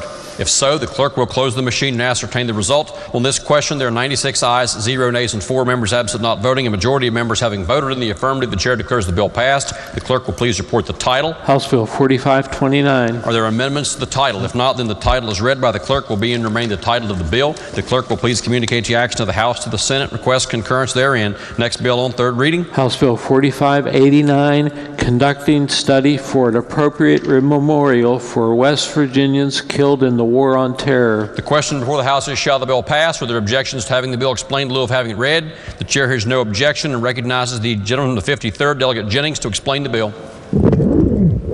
Thank you, Mr. Speaker. This bill directs the Commission on the Arts to oversee a study for an appropriate memorial for West Virginians killed in the War on Terror, including but not limited to those killed in Iraq and Afghanistan, and directing the Commission to consult with veterans groups, Gold Star Mothers, and the Capitol Building Commission on an appropriate design of the memorial. We would like for your acceptance of this bill. The question before the House is, shall the bill pass? The gentleman from the 37th, Delegate Pushkin, is recognized. Thank you, Mr. Speaker. I'd just like to briefly explain to the body where exactly the request for this bill came from. And about a week or so, maybe a couple weeks before the session started, a friend of mine who was actually a former Republican candidate for House of Delegates in the 35th District and a veteran named Calvin Grimm who served in Iraq in 2006-2007 as a intelligence analyst with the Air Force. He set up a meeting, asked if I would meet with members of Gold Star Mothers, and mainly the president of the West Virginia chapter, who's Ms. Shirley White, who I believe now resides in Tucker County. And what they asked for was how they could accomplish just expanding the present war memorial we have on the Capitol grounds to also memorialize their kids. And I know that the gentleman from the 60th mentioned when he met Miss White just a week or so ago that she came to the Capitol wearing 2 dog tags. She lost 2 sons in the War on Terror, and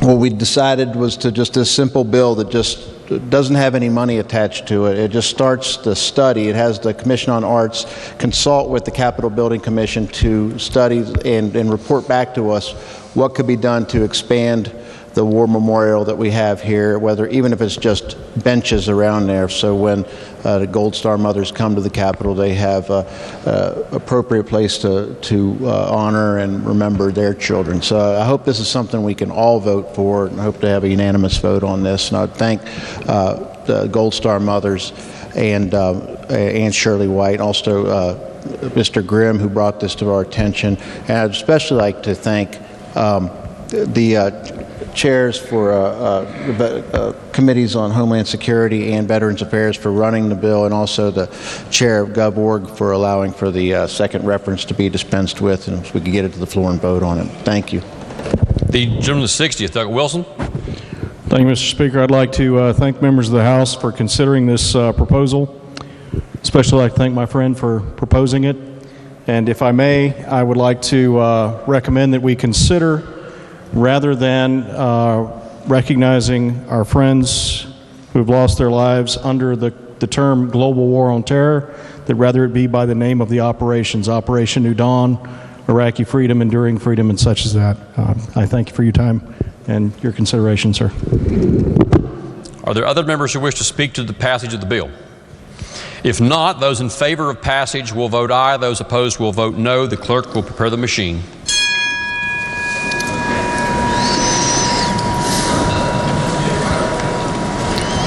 Has every member voted?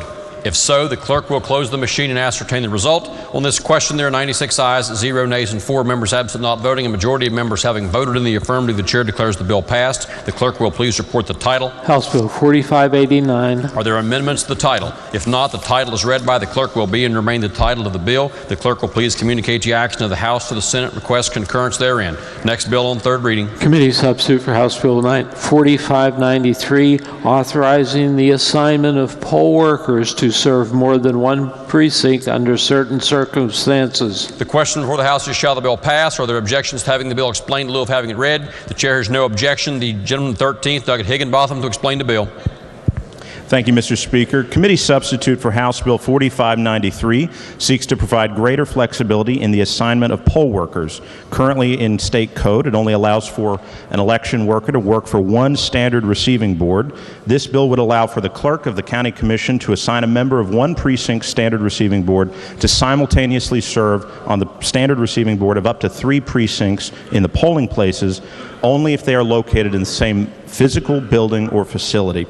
And for a reference, there are over 1,700 precincts in West Virginia, each with their own standard receiving board of 5 poll workers, and they each have to have that number at 5.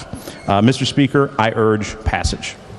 The question before the House is, shall the bill pass? The gentleman, the 66th, Doug Espinosa. Thank you, Mr. Speaker. Our youngest daughter is a poll worker and would ask for a ruling under Rule 49. Yes, under that set of circumstances, it would be the ruling of the chair that the gentleman would belong to a class of greater than 5 and therefore would be directed to vote. Thank you, Mr. Speaker. Do other members wish to speak to passage of the bill? If not, then the question before the House is, shall the bill pass? Those in favor of passage will vote aye. Those opposed will vote no. The clerk will prepare the machine.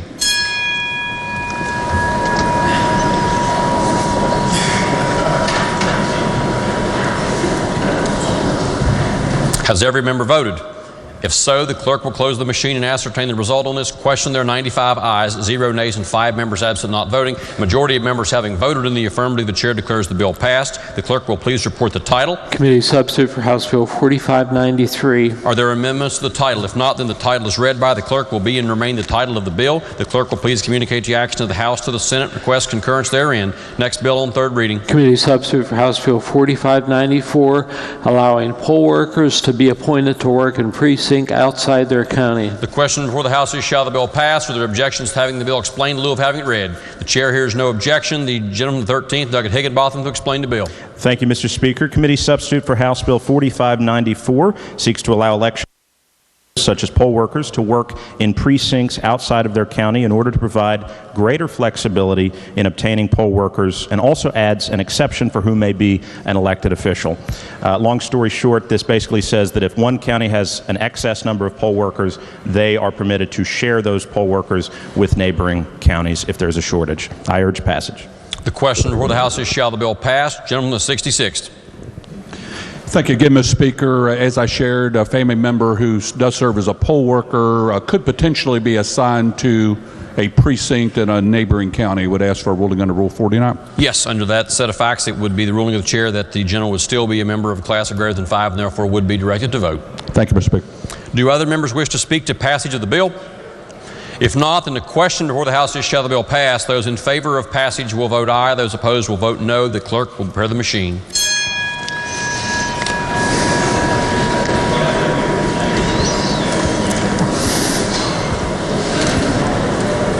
Lady in the 42nd, your vote's not registered. Has every member voted? If so, the clerk will close the machine and ascertain the result. On this question, there are 96 ayes, 0 nays, and 4 members absent not voting. A majority of members having voted in the affirmative, the chair declares the bill passed. The clerk will please report the title. Committee substitute for House Bill 4594. Are there amendments to the title? If not, then the title is read by the clerk will be and remain the title of the bill. The clerk will please communicate the action of the House to the Senate. Request concurrence therein. Next bill on third reading. House Bill 4697, removing the restriction that a mini distillery use raw agricultural products originating on the same premises. The question before the House is, shall the bill pass? Are there objections to having the bill explained in lieu of having it read? The chair hears no objection and recognizes the gentleman, the 35th, the Capito, to explain the bill. Thank you, Mr. Speaker. Currently, in dealing with mini distilleries, there's a requirement that 25% of the raw agricultural product that goes into the product that comes out of the mini distillery must be produced on the premises of the distillery. We were finding that many distilleries were having trouble getting up and started with this requirement, especially in urban areas. So this takes out the 25% provision of that bill, or of that law. And Mr. Speaker, I'm available for questions, and I urge passage. The question is, shall the bill pass? Are there members who wish to speak to passage of the bill? If not, those in favor of passage will vote aye. Those opposed will vote no. The clerk will prepare the machine.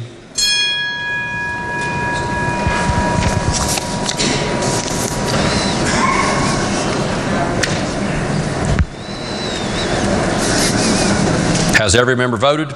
If so, the clerk will close the machine and ascertain the result on this question. There are 85 ayes, 10 nays, and 5 members absent not voting. A majority of members having voted in the affirmative, the chair declares the bill passed. The clerk will please report the title. House Bill 4697. Are there amendments to the title? If not, the title is read by the clerk will be and remain the title of the bill. The clerk will please communicate the action of the House to the Senate. Request concurrence therein. Next bill on third reading. Committee substitute for House Bill 4747, extending electronic submission of various applications and forms for nonprofit and charitable organizations, professionals, and licensees. The question before the House is, shall the bill pass? Are there objections to having the bill explained in lieu of having it read? The chair hears no objection. The gentleman from the 45th, Douglas Martin, to explain the bill.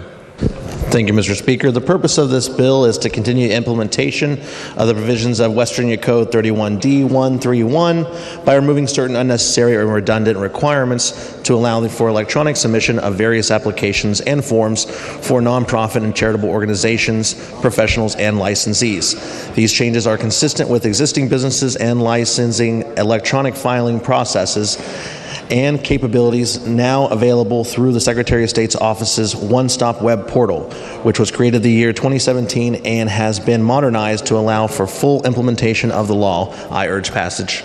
The question before the House is, shall the bill pass? Are there members who wish to speak to passage of the bill? If not, those in favor of passage of the bill will vote aye. Those opposed will vote no. The clerk will prepare the machine.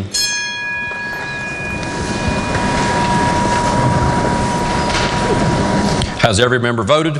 If so, the clerk will close the machine and ascertain the result on this question. There are 96 ayes, 0 nays, and 4 members absent not voting. Majority of members having voted in the affirmative, the chair declares the bill passed. The clerk will please report the title. Committee substitute for House Bill 4747.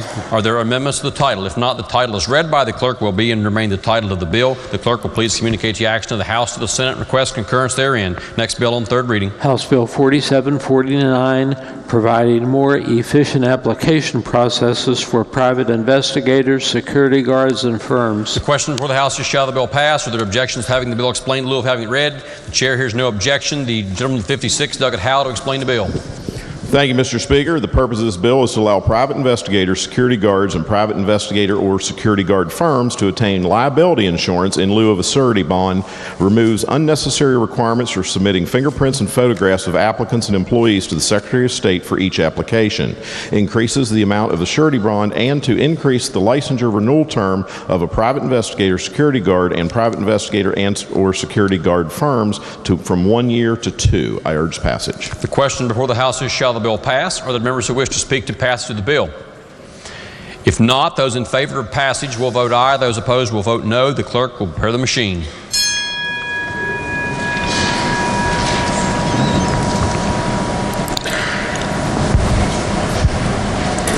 Has every member voted? If so, the clerk will close the machine and ascertain the result on this question. There are 96 ayes, 0 nays, and 4 members absent not voting. A majority of members having voted in the affirmative, the chair declares the bill passed. The clerk will please report the title. House Bill 4749. Are there amendments to the title? If not, the title is read by the clerk will be and remain the title of the bill. The clerk will please communicate the action of the House to the Senate and request concurrence therein. Next bill on third reading. House Bill 4777, relating to the right of disposition of remains. Question before the House is, shall the bill pass? Are there objections to having the bill explained in lieu of having it read? The chair hears no objection and recognizes the gentleman of the 35th, Douglas Capito, to explain the bill. Thank you, Mr. Speaker. The purpose of this bill is to add adult grandchildren to the list of individuals that can be tasked with the disposition of remains. Mr. Speaker, I urge passage. The question before the House is, shall the bill pass? Are there members who wish to speak to passage of the bill? If not, those in favor of passage will vote aye. Those opposed will vote no. The clerk will prepare the machine.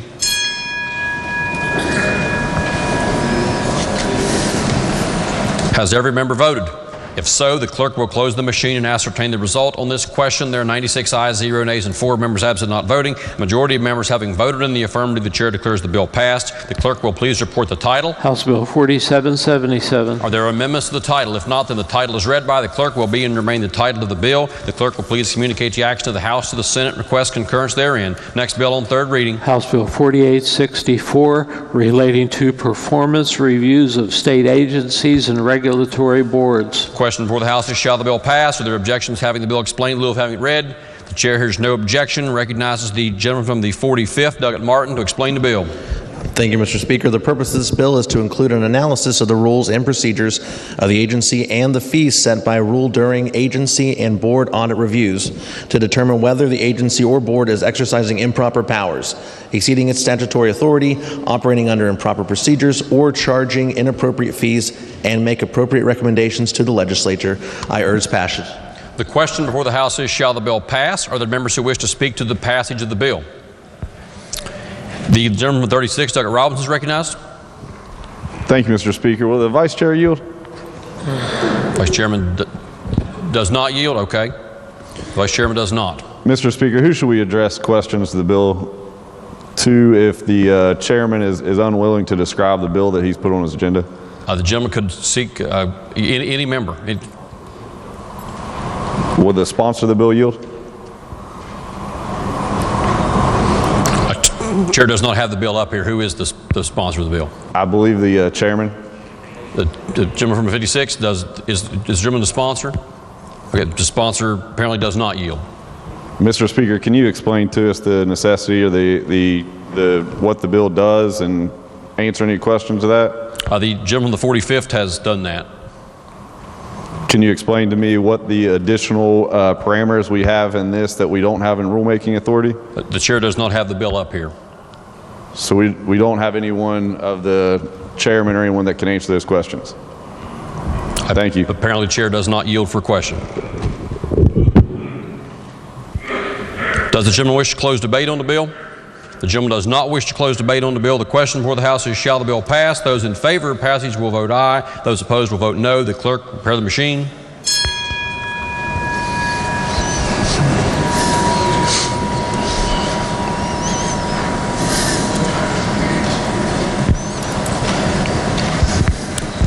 Has every member voted? If so, the clerk will close the machine and ascertain the result. On this question, there are 65 ayes, 31 nays, and 4 members absent not voting. A majority of members having voted in the affirmative, the chair declares the bill passed. The clerk will please report the title. House Bill 4864. Are there amendments to the title? If not, the title is read by the clerk will be and remain the title of the bill. The clerk will please communicate the action of the House to the Senate, request concurrence therein. Next bill on third reading. House Bill 4865, requiring certain boards that seek to increase a fee or seek to impose a new fee to also submit cost-saving measures. The question before the House is, shall the bill pass? Are there objections to having the bill explained in lieu of having it read? The chair hears no objection. The gentleman from 56, Douglas Howe, to explain the bill. Thank you, Mr. Speaker. The purpose of the bill is to require certain boards that seek to increase a fee or seek to impose a new fee also submit cost-saving measures undertaken or proposed to be undertaken. I urge passage. The question before the House is, shall the bill pass? The gentleman of 36, Douglas Robinson, is recognized. Thank you, Mr. Speaker. Will the lead sponsor yield? The gentleman is the gentleman 15th the lead sponsor? Yes. Yes, the gentleman does yield. Thank you, Doug. I appreciate that. Can you just explain to us how this would work? So anybody that comes to rulemaking with an increased fee would have to come with some representation of a fee decrease or a cost savings measure? In rulemaking review committee, what happens many times is we'll be presented with a fee increase. Oftentimes with, this doesn't affect any budget or doesn't affect general revenue because we're special revenue. Well, many times in rulemaking review committee, we have to ask multiple questions of, well, what is your budget? How much do you have in your surplus account? Where's it at? And this is just trying to get to an idea of, hey, show us why you need this fee increase. This is just a request for more information. I believe it's allowing the Legislative Rulemaking Review Committee to make a better decision whenever they come for a fee increase, so that before we establish a higher fee on our constituents. So basically, because it's not general revenue, we don't have the information available, so we're asking them to bring some extra data to us. Well, that's the excuse for not providing the information many times in our Rulemaking Review Committee. Okay, thank you. The gentleman 30th, Doug Bates. Will the gentleman continue to yield? Yes. Yeah, thank you. I just want to clarify, are these Chapter 30 boards as well, professional boards? The majority of the time, Chapter 30 boards is the ones that this would apply cover, to. yeah, so your professional boards. This just applies Doctors, to chapter, nurses. This just applies to Chapter 30. So obviously there's Chapter 29, your miscellaneous boards, or others. The lady in the 51st, Doug Fleischauer. Thank you, Mr. Speaker. Will the gentleman continue to yield? Reluctantly, yes. Really? Well, we served together on this committee. I just was trying to think hypothetically. So if a board, say, had a lawsuit against them and they had to increase fees because of that, we've had that occur in the past, that was their reason for seeking fees. And would they still have to is this a mandatory submission of cost-saving measures, or could they say, we are increasing this fee to cover this unexpected expenditure and there is no room to have a cost? Would they be able to say that? And I assume, since it's a mandatory, they would just say, we have not done this because... They'll be able to do that. Yeah, I mean, they could just as easily say, we have not done this. Right. It's not okay, I just that wanted to make sure that it wasn't mandatory. They had to say that. Okay, so that wasn't so bad.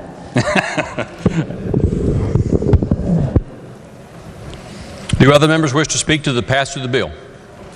If not, the question before the House is, shall the bill pass? Those in favor of passage will vote aye. Those opposed will vote no. The clerk will prepare the machine.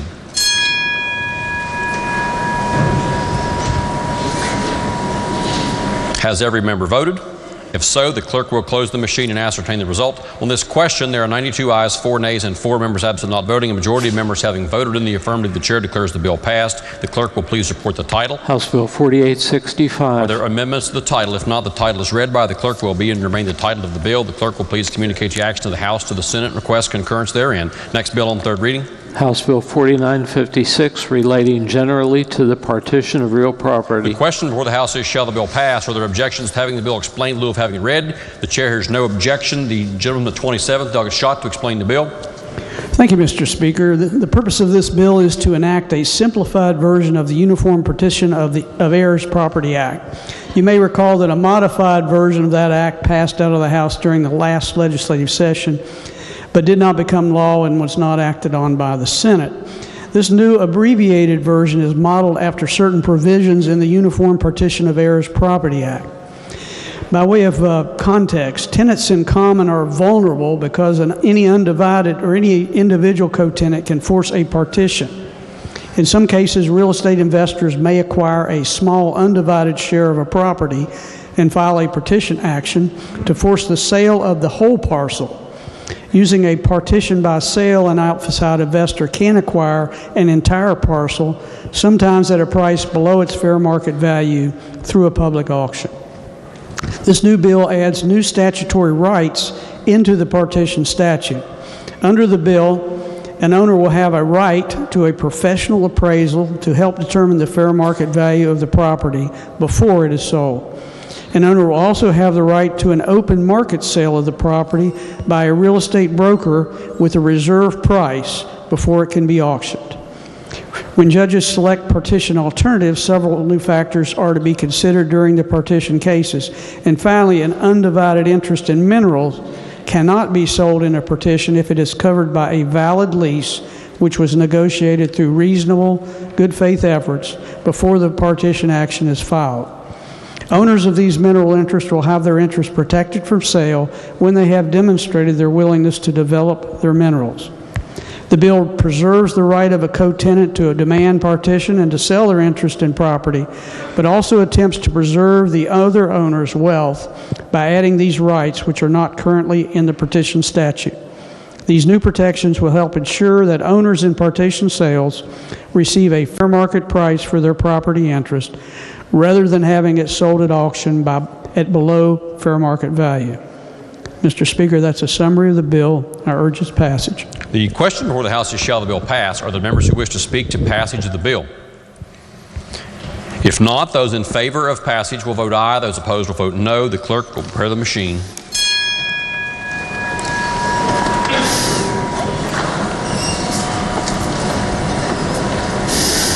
Has every member voted? If so, the clerk will close the machine and ascertain the result. On this question, there are 85 ayes, 11 nays, and 4 members absent not voting. A majority of members having voted in the affirmative, the chair declares the bill passed. The clerk will please report the title. House Bill 4956. Are there amendments to the title? If not, then the title is read by the clerk will be and remain the title of the bill. The clerk will please communicate the action of the House to the Senate and request concurrence therein. Are there further bills on third reading? If not, bills on second reading. Senate Bill 573, supplementing, amending, and increasing appropriations of public monies for claims against the state. Are there amendments? If not, the bill will be advanced. Committee substitute for Senate Bill 623, allowing non-citizen of U.S. be eligible for teaching certificate. Are there amendments? If not, the bill will be advanced. Committee substitute for House Bill 2321. Lady from the 32nd, Doug Kessinger. Thank you, Mr. Speaker. I ask unanimous consent to move the bill to third reading with the general right to amend. Clerk will read the bill a second time. Committee substitute for House Bill 2321, allowing workers' compensation benefits for first responders diagnosed with post-traumatic stress disorder. Lady from the 32nd has asked that the bill be advanced to third reading with the general right to amend. Is there objection? Chair hears no objection. The bill will be so advanced. Next bill on second reading. Committee substitute for House Bill 3098, allowing the same business owner to brew and sell beer to also distill and sell liquor. Are there amendments? If not, the bill will be advanced. Committee substitute for House Bill 4363, establishing the West Virginia Division of Natural Resources Police Officer Retirement System. Are there amendments? If not, the bill will be advanced. Committee substitute for House Bill 4408, requiring the State Board of Education to develop and implement an online database for employment of school principals. Are there amendments? If not, the bill will be advanced. Committee substitute for House Bill 4452, modifying the notice requirements for the redemption of delinquent properties. Are there amendments? If not, the bill will be advanced.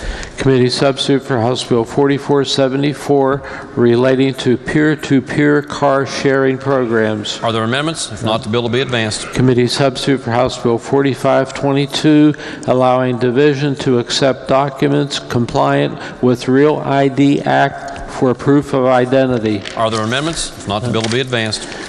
House Bill 4523, removing the limitation of number of apprentice hunting and trapping licenses a person may purchase. Are there amendments? If not, the bill will be advanced. Committee substitute for House Bill 4557, relating to centers and institutions that provide the care and treatment of mentally ill or intellectually disabled individuals. Are there amendments? If not, the bill will be advanced. Committee substitute for House Bill 4634, Southern West Virginia Lake Development Study Commission Act. Are there amendments? Delegate Waxman moves to amend the bill on page 3, section 3, line 17, after the period, by inserting the following. The two research groups shall also investigate the economic growth potential that could result from the formation of one or more prosperity districts in the southern coalfield counties based on the Compact for American Prosperity State Initiative. And on page 3, section 3, line 21, after the period, by inserting the following. The studies conducted pursuant to this section shall also examine how the formation of one or more prosperity districts could facilitate economic growth in the southern coalfield counties and shall at a minimum address tax, regulatory, and property rights issues. The question before the House is the adoption of the amendment as just read by the clerk. Yes, the gentleman from 26, Douglas Evans, is recognized. Thank you, Mr. Speaker. I would request a ruling from the Speaker as to the germaneness of this amendment to the bill. The chair will review it. Bill.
House will please be in order. The chair has reviewed the bill and has reviewed the amendments. It is the opinion of the chair that the bill is rather narrow in scope, relates only to the study of a lake, and as the amendment exceeds the scope of the study of the lake proper and extends to areas beyond what would be encompassed by the lake, it would be the opinion of the chair that the point of order would be well taken. Are there other amendments? If not, the bill will be advanced. Next bill on second reading. Committee substitute for House Bill 4645, establishing the Office of Regulatory and Fiscal Affairs under the Joint Committee on Government and Finance. Are there amendments? If not, the bill will be advanced. House Bill 4737, clarifying student eligibility for state-sponsored financial aid. Are there amendments? If not, the bill will be advanced. Committee substitute for House Bill 4820, relating to inventory of firearms owned by state agencies. Are there amendments? Delegate Howe moves to amend the bill on page 49, section 7, line 159, after the word hunts, by striking out the word and inserting a new subdivision 31 to read as follows. 31. Exempt designated sections within the Division of Natural Resources from the requirement that all payments must be deposited in a bank within 24 hours for amounts less than $500, notwithstanding any other provisions of this code to the contrary, provided that such designated sections shall make a deposit in any amount no less than every 7 working days, and by renumbering the remaining sections accordingly. The question before the House is the adoption of the amendment as just read by the clerk. The gentleman of 56, Delegate Howe. Thank you, Mr. Speaker. This amendment adopts language from SB 487, which is on the governor's desk to avoid a code conflict. I urge adoption. The question before the House then is the adoption of the amendment. Do other members wish to speak to the adoption of the amendment? If not, those in favor of the amendment will please say aye. Those opposed will please say no. The ayes have it. Chair declares that amendment adopted. Are there further amendments? Delegate Howe moves to amend the bill on page 50, section 1, after line 163, by inserting a new subdivision 32 to read as follows. 32. Cooperate with the State Resiliency Office to the fullest extent practicable to assist that office in fulfilling its duties. The question before the House is the adoption of the amendment as just read by the clerk. The gentleman of 56, Delegate Howe. Thank you, Mr. Speaker. This adopts language from SB 586, which is on second reading in the Senate to avoid a code conflict. I urge adoption. Are there other members who wish to speak to the amendment? If not, those in favor of the amendment will say aye. Those opposed will say no. The ayes have it. The chair declares that amendment adopted. Are there further amendments? If not, the bill will be advanced to third reading. Are there further bills on second reading? If not, bills on first reading. Committee substitute for Senate Bill 657, allowing designation of tourism development districts. The bill will be advanced. Committee substitute for House Bill 3127, relating to the Secondary School Activities Commission and participation by homeschooled students. The bill will be advanced. Committee substitute for House Bill 4009, relating to the process for involuntary hospitalization. The bill will be advanced. Committee substitute for House Bill 4252, Board of Accountancy, Board Rules and Rules of Professional Conduct. The bill will be advanced. Committee substitute for House Bill 4388, limiting the Alcohol Beverage Control Commissioner's authority to restrict advertising. The bill will be advanced. Committee substitute for House Bill 4350, 4530, authorizing daily passenger rental car companies to charge reasonable administrative fees. The bill will be advanced. Committee substitute for House Bill 4613, allowing the Division of Highways use money in the gas field highway repair and horizontal drilling waste study fund. The bill will be advanced. Committee substitute for House Bill 4626, West Virginia Development Achievements Transparency Act. The bill will be advanced. Committee substitute for House Bill 4688, creating the 4668, creating the misdemeanor crime of trespass for entering a structure that has been condemned. The bill will be advanced. Committee substitute for House Bill 4748, relating to the increase of fees that private non-government Rotary publics may charge for notarial acts. The bill will be advanced. Are there further bills on first reading? If not, leaves of absence. Lady from the 32nd. Thank you, Mr. Speaker. For our colleague, Delegate Rodriguez. Is there objection to a leave of absence being granted? The chair hears no objection. A leave of absence shall be granted. Remarks by members. The gentleman from the 36th, Delegate Robinson, is recognized. Thank you, Mr. Speaker. Over the last couple years, those of you that have been here with us have heard me discuss my friend Ryan Brown. Ryan Brown and I, we met when we were about 3 years old. His mother was my babysitter. She had the rough job of trying to keep me in line at a young age, and you all can see how that worked out. Ryan and I went to elementary school just right across the river at Chamberlain Elementary School, and then we went on to Horseman, we went on to Capitol High School, and we went on to West Virginia University. Somewhere along that line, Ryan fell into addiction.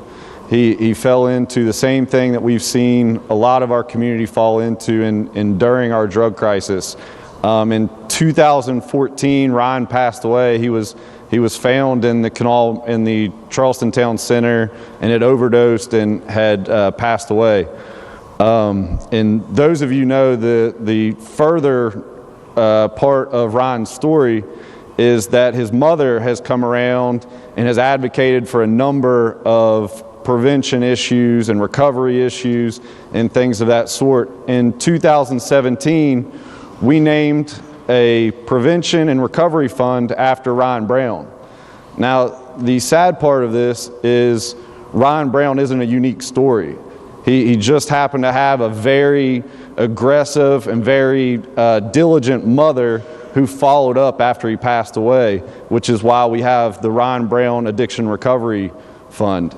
Now, the Ryan Brown Addiction Recovery Fund had money placed in it that came from settlement funds that were attributed to the scourge that drug manufacturers put on West Virginia, and they were won in that settlement. Now, at the time, those funds were placed in the Attorney General's accounts, and we in 2017, as a body, the legislature, went and removed those funds and created this account.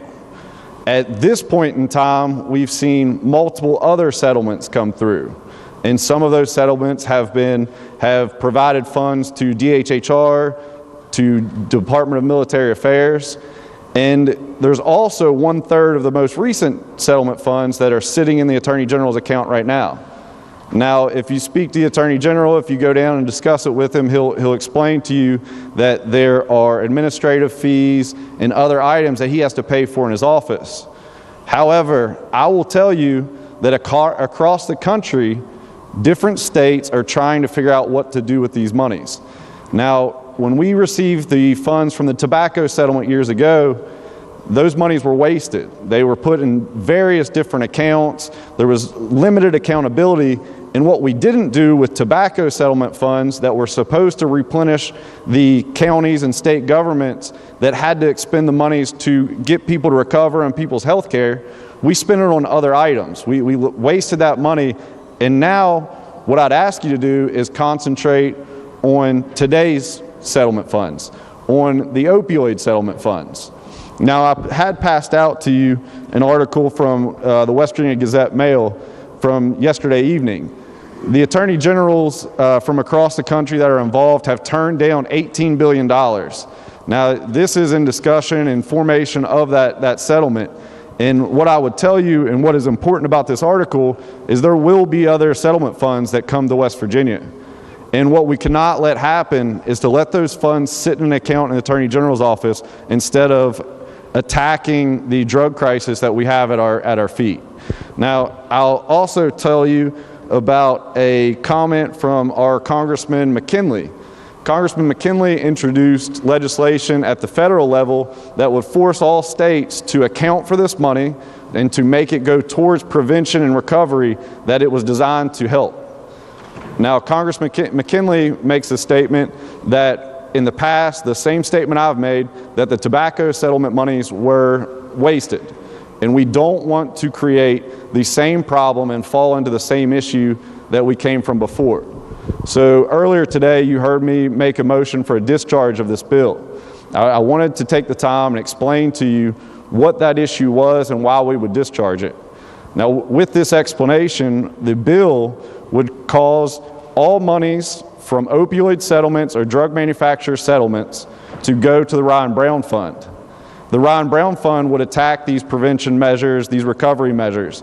So with that, I would move that we take my motion to discharge House Bill 4418 off the table. And I would ask for the yeas and nays, Mr. Speaker.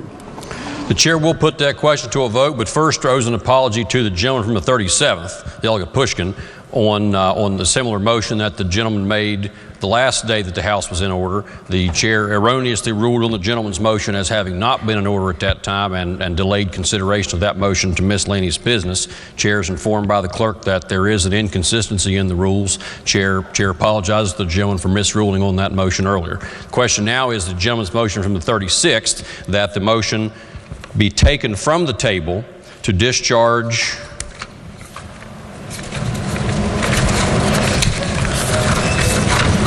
what's the number? House Bill 4418 from the Committee on Finance. The question is on the motion to take from the table that motion to discharge. So those in favor of the motion to take from the table will vote aye. Those opposed will vote no. The roll call has been demanded. Is the demand sustained? Demand is sustained. Those in favor of the motion will vote aye. Those opposed will vote no. The clerk will prepare the machine.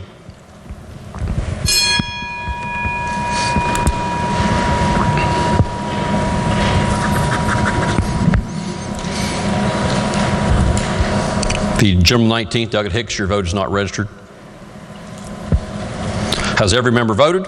If so, the clerk will close the machine and ascertain the result. On the question, there are 37 ayes, 57 nays, 6 members absent not voting, less than a majority in favor. The motion is lost. Further remarks by members? The lady from the 4th, Delegate Zukoff, is recognized. Thank you, Mr. Speaker. As we're coming to the end of our time that we can make remarks by members, I've been thinking about this and actually not feeling very well, so bear with me.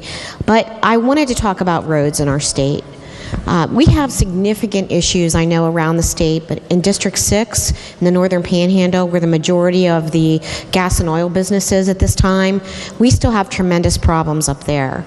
I want to say that we appreciate everything that's been done by the Department of Highways workers. They work their tails off to get things done. They're very responsive when we put in requests for repairs. But this is an ongoing matter that we have to deal with. I've been dealing this week with 2 slips caused by a lot of rain and the heavy truck traffic that we have in the oil and gas industry. And I'm all for the oil and gas industry. I oftentimes get accused because of my stance on taking care of the roads that I'm against oil and gas, and that couldn't be further from the truth. I appreciate the money that it brings into our state. I appreciate the good jobs that it provides to the people in my district, and we're very appreciative of that. But we really pay a large price with the way that our secondary roads, the conditions of our secondary roads. District 6 comes in number 9th out of 10th in the district funding in this state. We have a bill before us that's been parked in Finance Committee, 4120, that would really ask for the Department of Highways, who has agreed that they follow no formula when they come up with the funding for these roads, that they take a look at that and take a look at the number of heavy trucks that are on the roads. I have 2 roads that are closed in our county right now because of the slips that have been caused by the heavy traffic. One of those roads has students on them with some families who don't have reliable vehicles, and the children are now being driven by their parents to the school bus. The children on that lane that don't have reliable transportation are missing a great amount of school, and I know we all care about that. So I think that it's time. We know that, and just to give you some examples, in the Department of Highways budget request this year, they have estimated there's 1,600 slips left in West Virginia that need fixed. They fixed 300 of those slips last year. This isn't an exaggeration. We have 600 road slips in Marshall County. And if you don't think that's part of the oil and gas industry issue, you're sadly mistaken. We need some teeth in our laws with some regulations that the Department of Highways can have when these roads aren't being fixed, that there's something they can do about it. Now, in this case, I just did talk to Department of Highways, and 2 of the companies are stepping up because the roads have been closed. They can't get to their wells to continue the work. They're going to be fixing these 2 roads that I spoke of this week. But it's an ongoing battle. We have roads closed all the time. It's a real inconvenience, and it's a safety issue. The main calls that I get regarding these road slips are from school bus drivers. We have slips sometimes that the only way that the Department of Highways can keep these roads open and safe for the buses is to take an excavator out and get some of the hillside out and put heavy gravel down so that the buses have enough clearance to get through. These are not safe conditions. And I would just ask all of you to keep this in consideration as we determine what bills are going to be driven the rest of this session, because we don't have very many days left. And to consider that we hold Department of Highways accountable for coming up with some additional regulations that will help keep this from happening. And changing some of those requirements. I thank you, Mr. Speaker, for the time. The gentleman from the 43rd, Doug Thompson. Thank you, Mr. Speaker. Clayton Stanley Jr. is a bright, energetic, and happy 6-year-old boy. He started school in a new school this year. He was so excited, and as were his parents. However, before Clayton could walk into school and, learn, that excitement was squashed, sadly by an administrator who demanded that he cut his hair. Clayton is a young man of color. He has grown his locks since he was 4 years old, and he was very proud of them. He's proud of his hair, his heritage, and he wanted to make sure that he looked up to his godfather, who just so happened to be an NFL player, and he wanted to look like him. Mr. Speaker, Clayton is not alone, and students of color across the country and right here in West Virginia are being discriminated against because of their natural hair.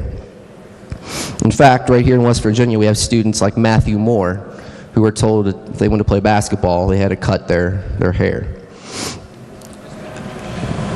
Older folks of color are also being denied jobs, opportunities to work, to apply for jobs, unless they cut their hair. We need to stop this discrimination right now in this state. We have a bill, House Bill 4508, to do just that. You'll see this on your desk. I'm happy to sponsor this. We should not be denying somebody access to play a sport, to go to school, or for a job simply because of their natural curls, dreadlocks, twists, braids. That does not have any place in West Virginia. To my friends of color with their natural hair, I want to say to you, in the words of Bruno Mars, you're amazing just the way you are. Thank you, Mr. Speaker. The gentleman from the 51st, Doug Hanson. Thank you, Mr. Speaker.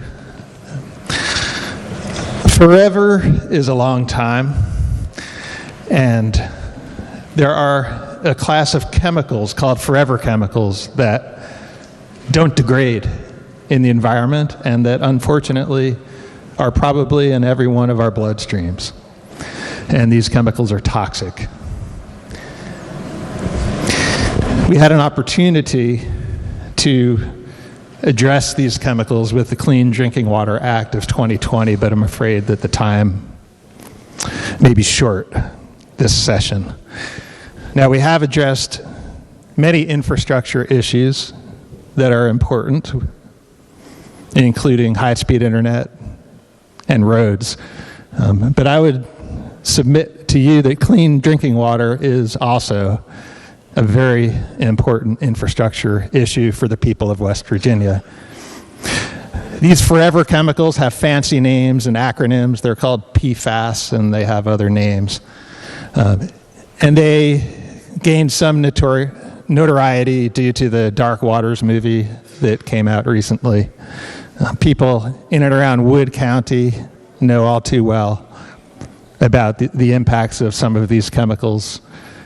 And the chemicals have also been detected in one of the springs that supplies water to the city of Martinsburg. And clean drinking water is an issue across the state. Just ask the people in Paden City who are dealing with access to clean drinking water today, and the people of Newburgh and Preston County who are also facing issues with clean drinking water. It's an infrastructure issue. It's one of the most important infrastructure issues we're dealing with. And unfortunately, with these forever chemicals, the federal government is dragging their feet. And that's why multiple states are taking it upon themselves to do the science and collect the information that's needed so that they can be properly addressed. As state by state collects information about these chemicals, what they're finding is they're more toxic than previously thought. These man-made chemicals that are not regulated at the current time. So it's my hope that West Virginia can be on the leading edge of this issue. Even if we have missed the opportunity to address it this session, that we can address it as soon as possible so that we can identify where across West Virginia these chemicals have been used and are being discharged, and we could do whatever science is necessary so that we could protect the people of West Virginia. I think we owe it to the people of West Virginia who have already been sickened, and to the family members of those people in West Virginia who have already been killed by these chemicals, to properly address these forever chemicals. Thank you, Mr. Speaker. The gentleman to the fourth, Canestraro.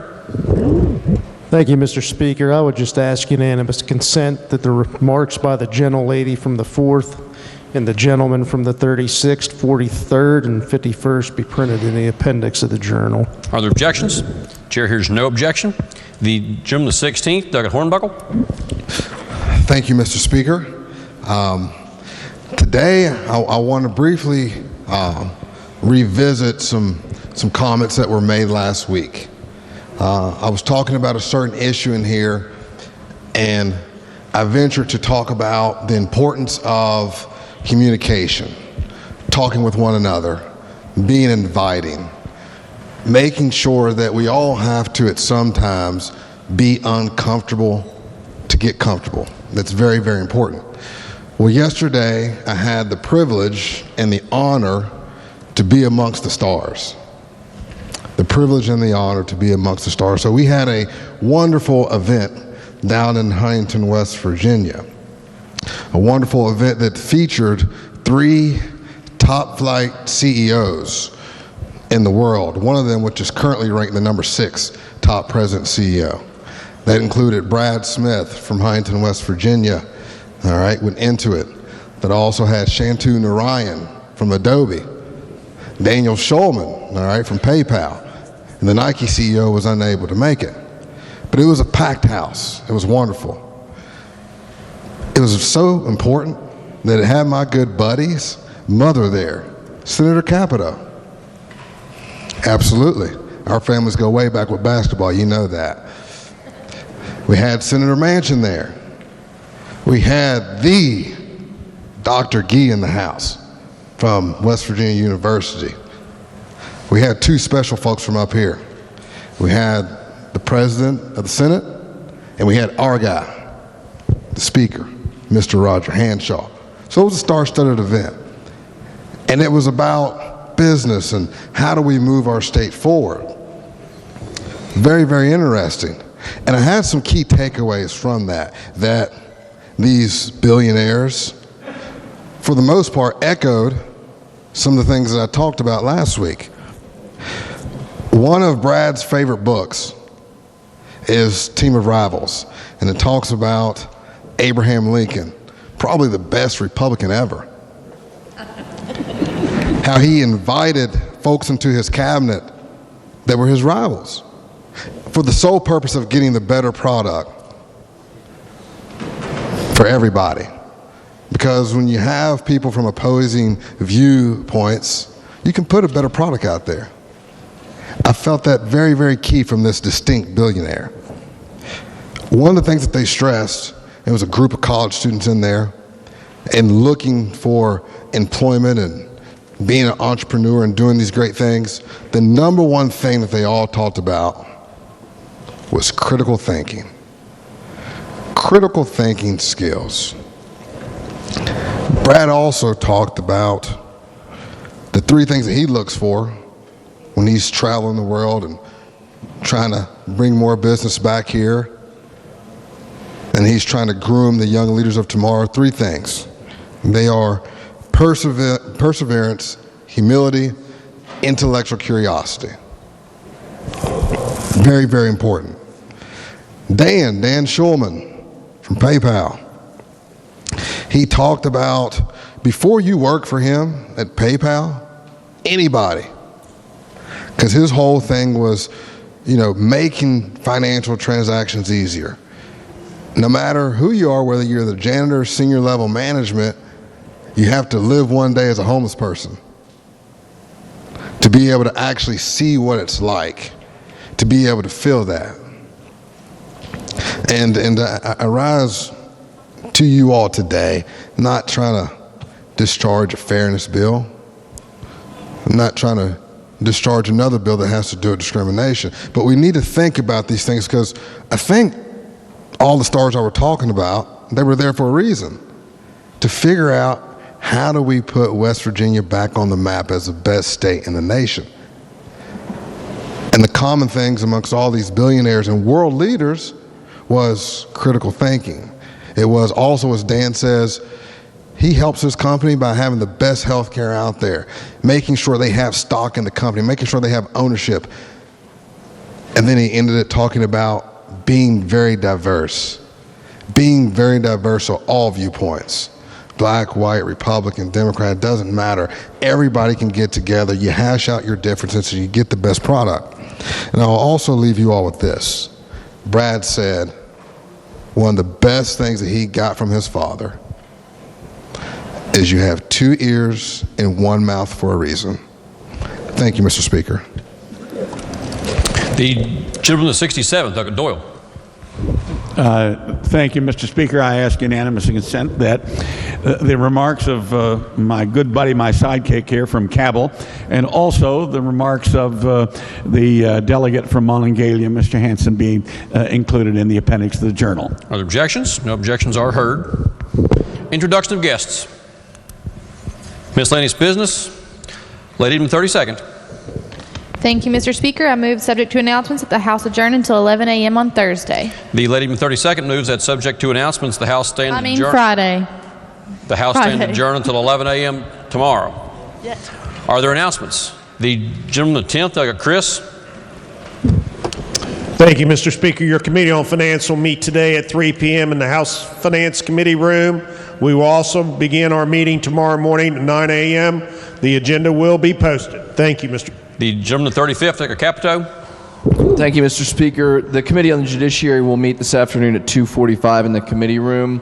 The agenda has been posted for that meeting. Tomorrow morning, the committee will meet at 9 a.m. in the committee room, and the agenda for that meeting will be posted as well. Thank you very much. The gentleman the 13th, Higginbotham. Thank you, Mr. Speaker. I'd like to request the availability of the chamber on Monday morning at 9 a.m.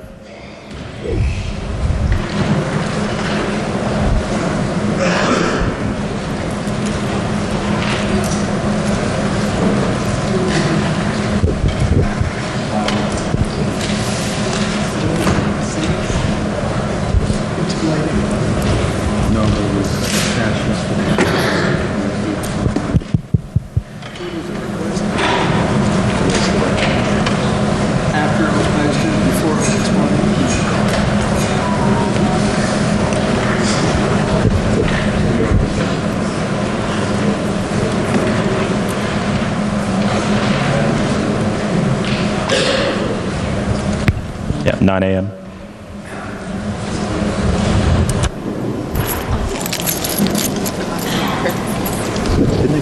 The chair's advised there is a public hearing scheduled in the chamber at 9 a.m. on Monday morning. That's ours, yeah. Yeah. Anyways, so. Then it's available for your public hearing. Thank you. Mr. Speaker, your Committee on Education will have a public hearing at 9 a.m. on Monday on House Bill 4780. We will also be having an Education Committee meeting tonight at 5 p.m. and again tomorrow morning at 9 a.m. The agenda is posted. The gentleman, the 45th, Doug Martin. Thank you, Mr. Speaker. Your Committee on Government Organization will meet tomorrow morning, February 21st at 9 a.m. in the House Government Organization Committee Room, 215 in the East Wing. The agenda will be posted. Thank you. Lady with 32nd, Doug Kessinger. Thank you, Mr. Speaker. Your Committee on Rules will meet tomorrow, Friday, at 10:45 in the room behind the chamber. The gentleman, the 12th, Doug Westfall. Thank you, Mr. Speaker. We have some food over in the East Wing, Italian subs, chips, and drinks and cookies. Everyone's welcome. Thank you. The gentleman, the 28th, Doug Pack. Thank you, Mr. Speaker. Just for clarification, your Committee on Health and Human Resources will not meet today. Thank you, Mr. Speaker. The gentleman, the 42nd, Doug Campbell. Thank you, Mr. Speaker. We will do the photograph right after our floor session here today that we weren't able to do yesterday because I think our coach from the 16th was also checking in on the intern on his access and availability. So glad to have him back, so we will do the photo after floor today for anyone who was in the legislative basketball game. Thank you. Are there further announcements? If not, the question is on the motion that the House stand adjourned until 11 a.m. tomorrow. Those in favor will say aye. Those opposed will say no. The ayes have it. Chair declares the motion adopted. The House is adjourned until 11 a.m. tomorrow.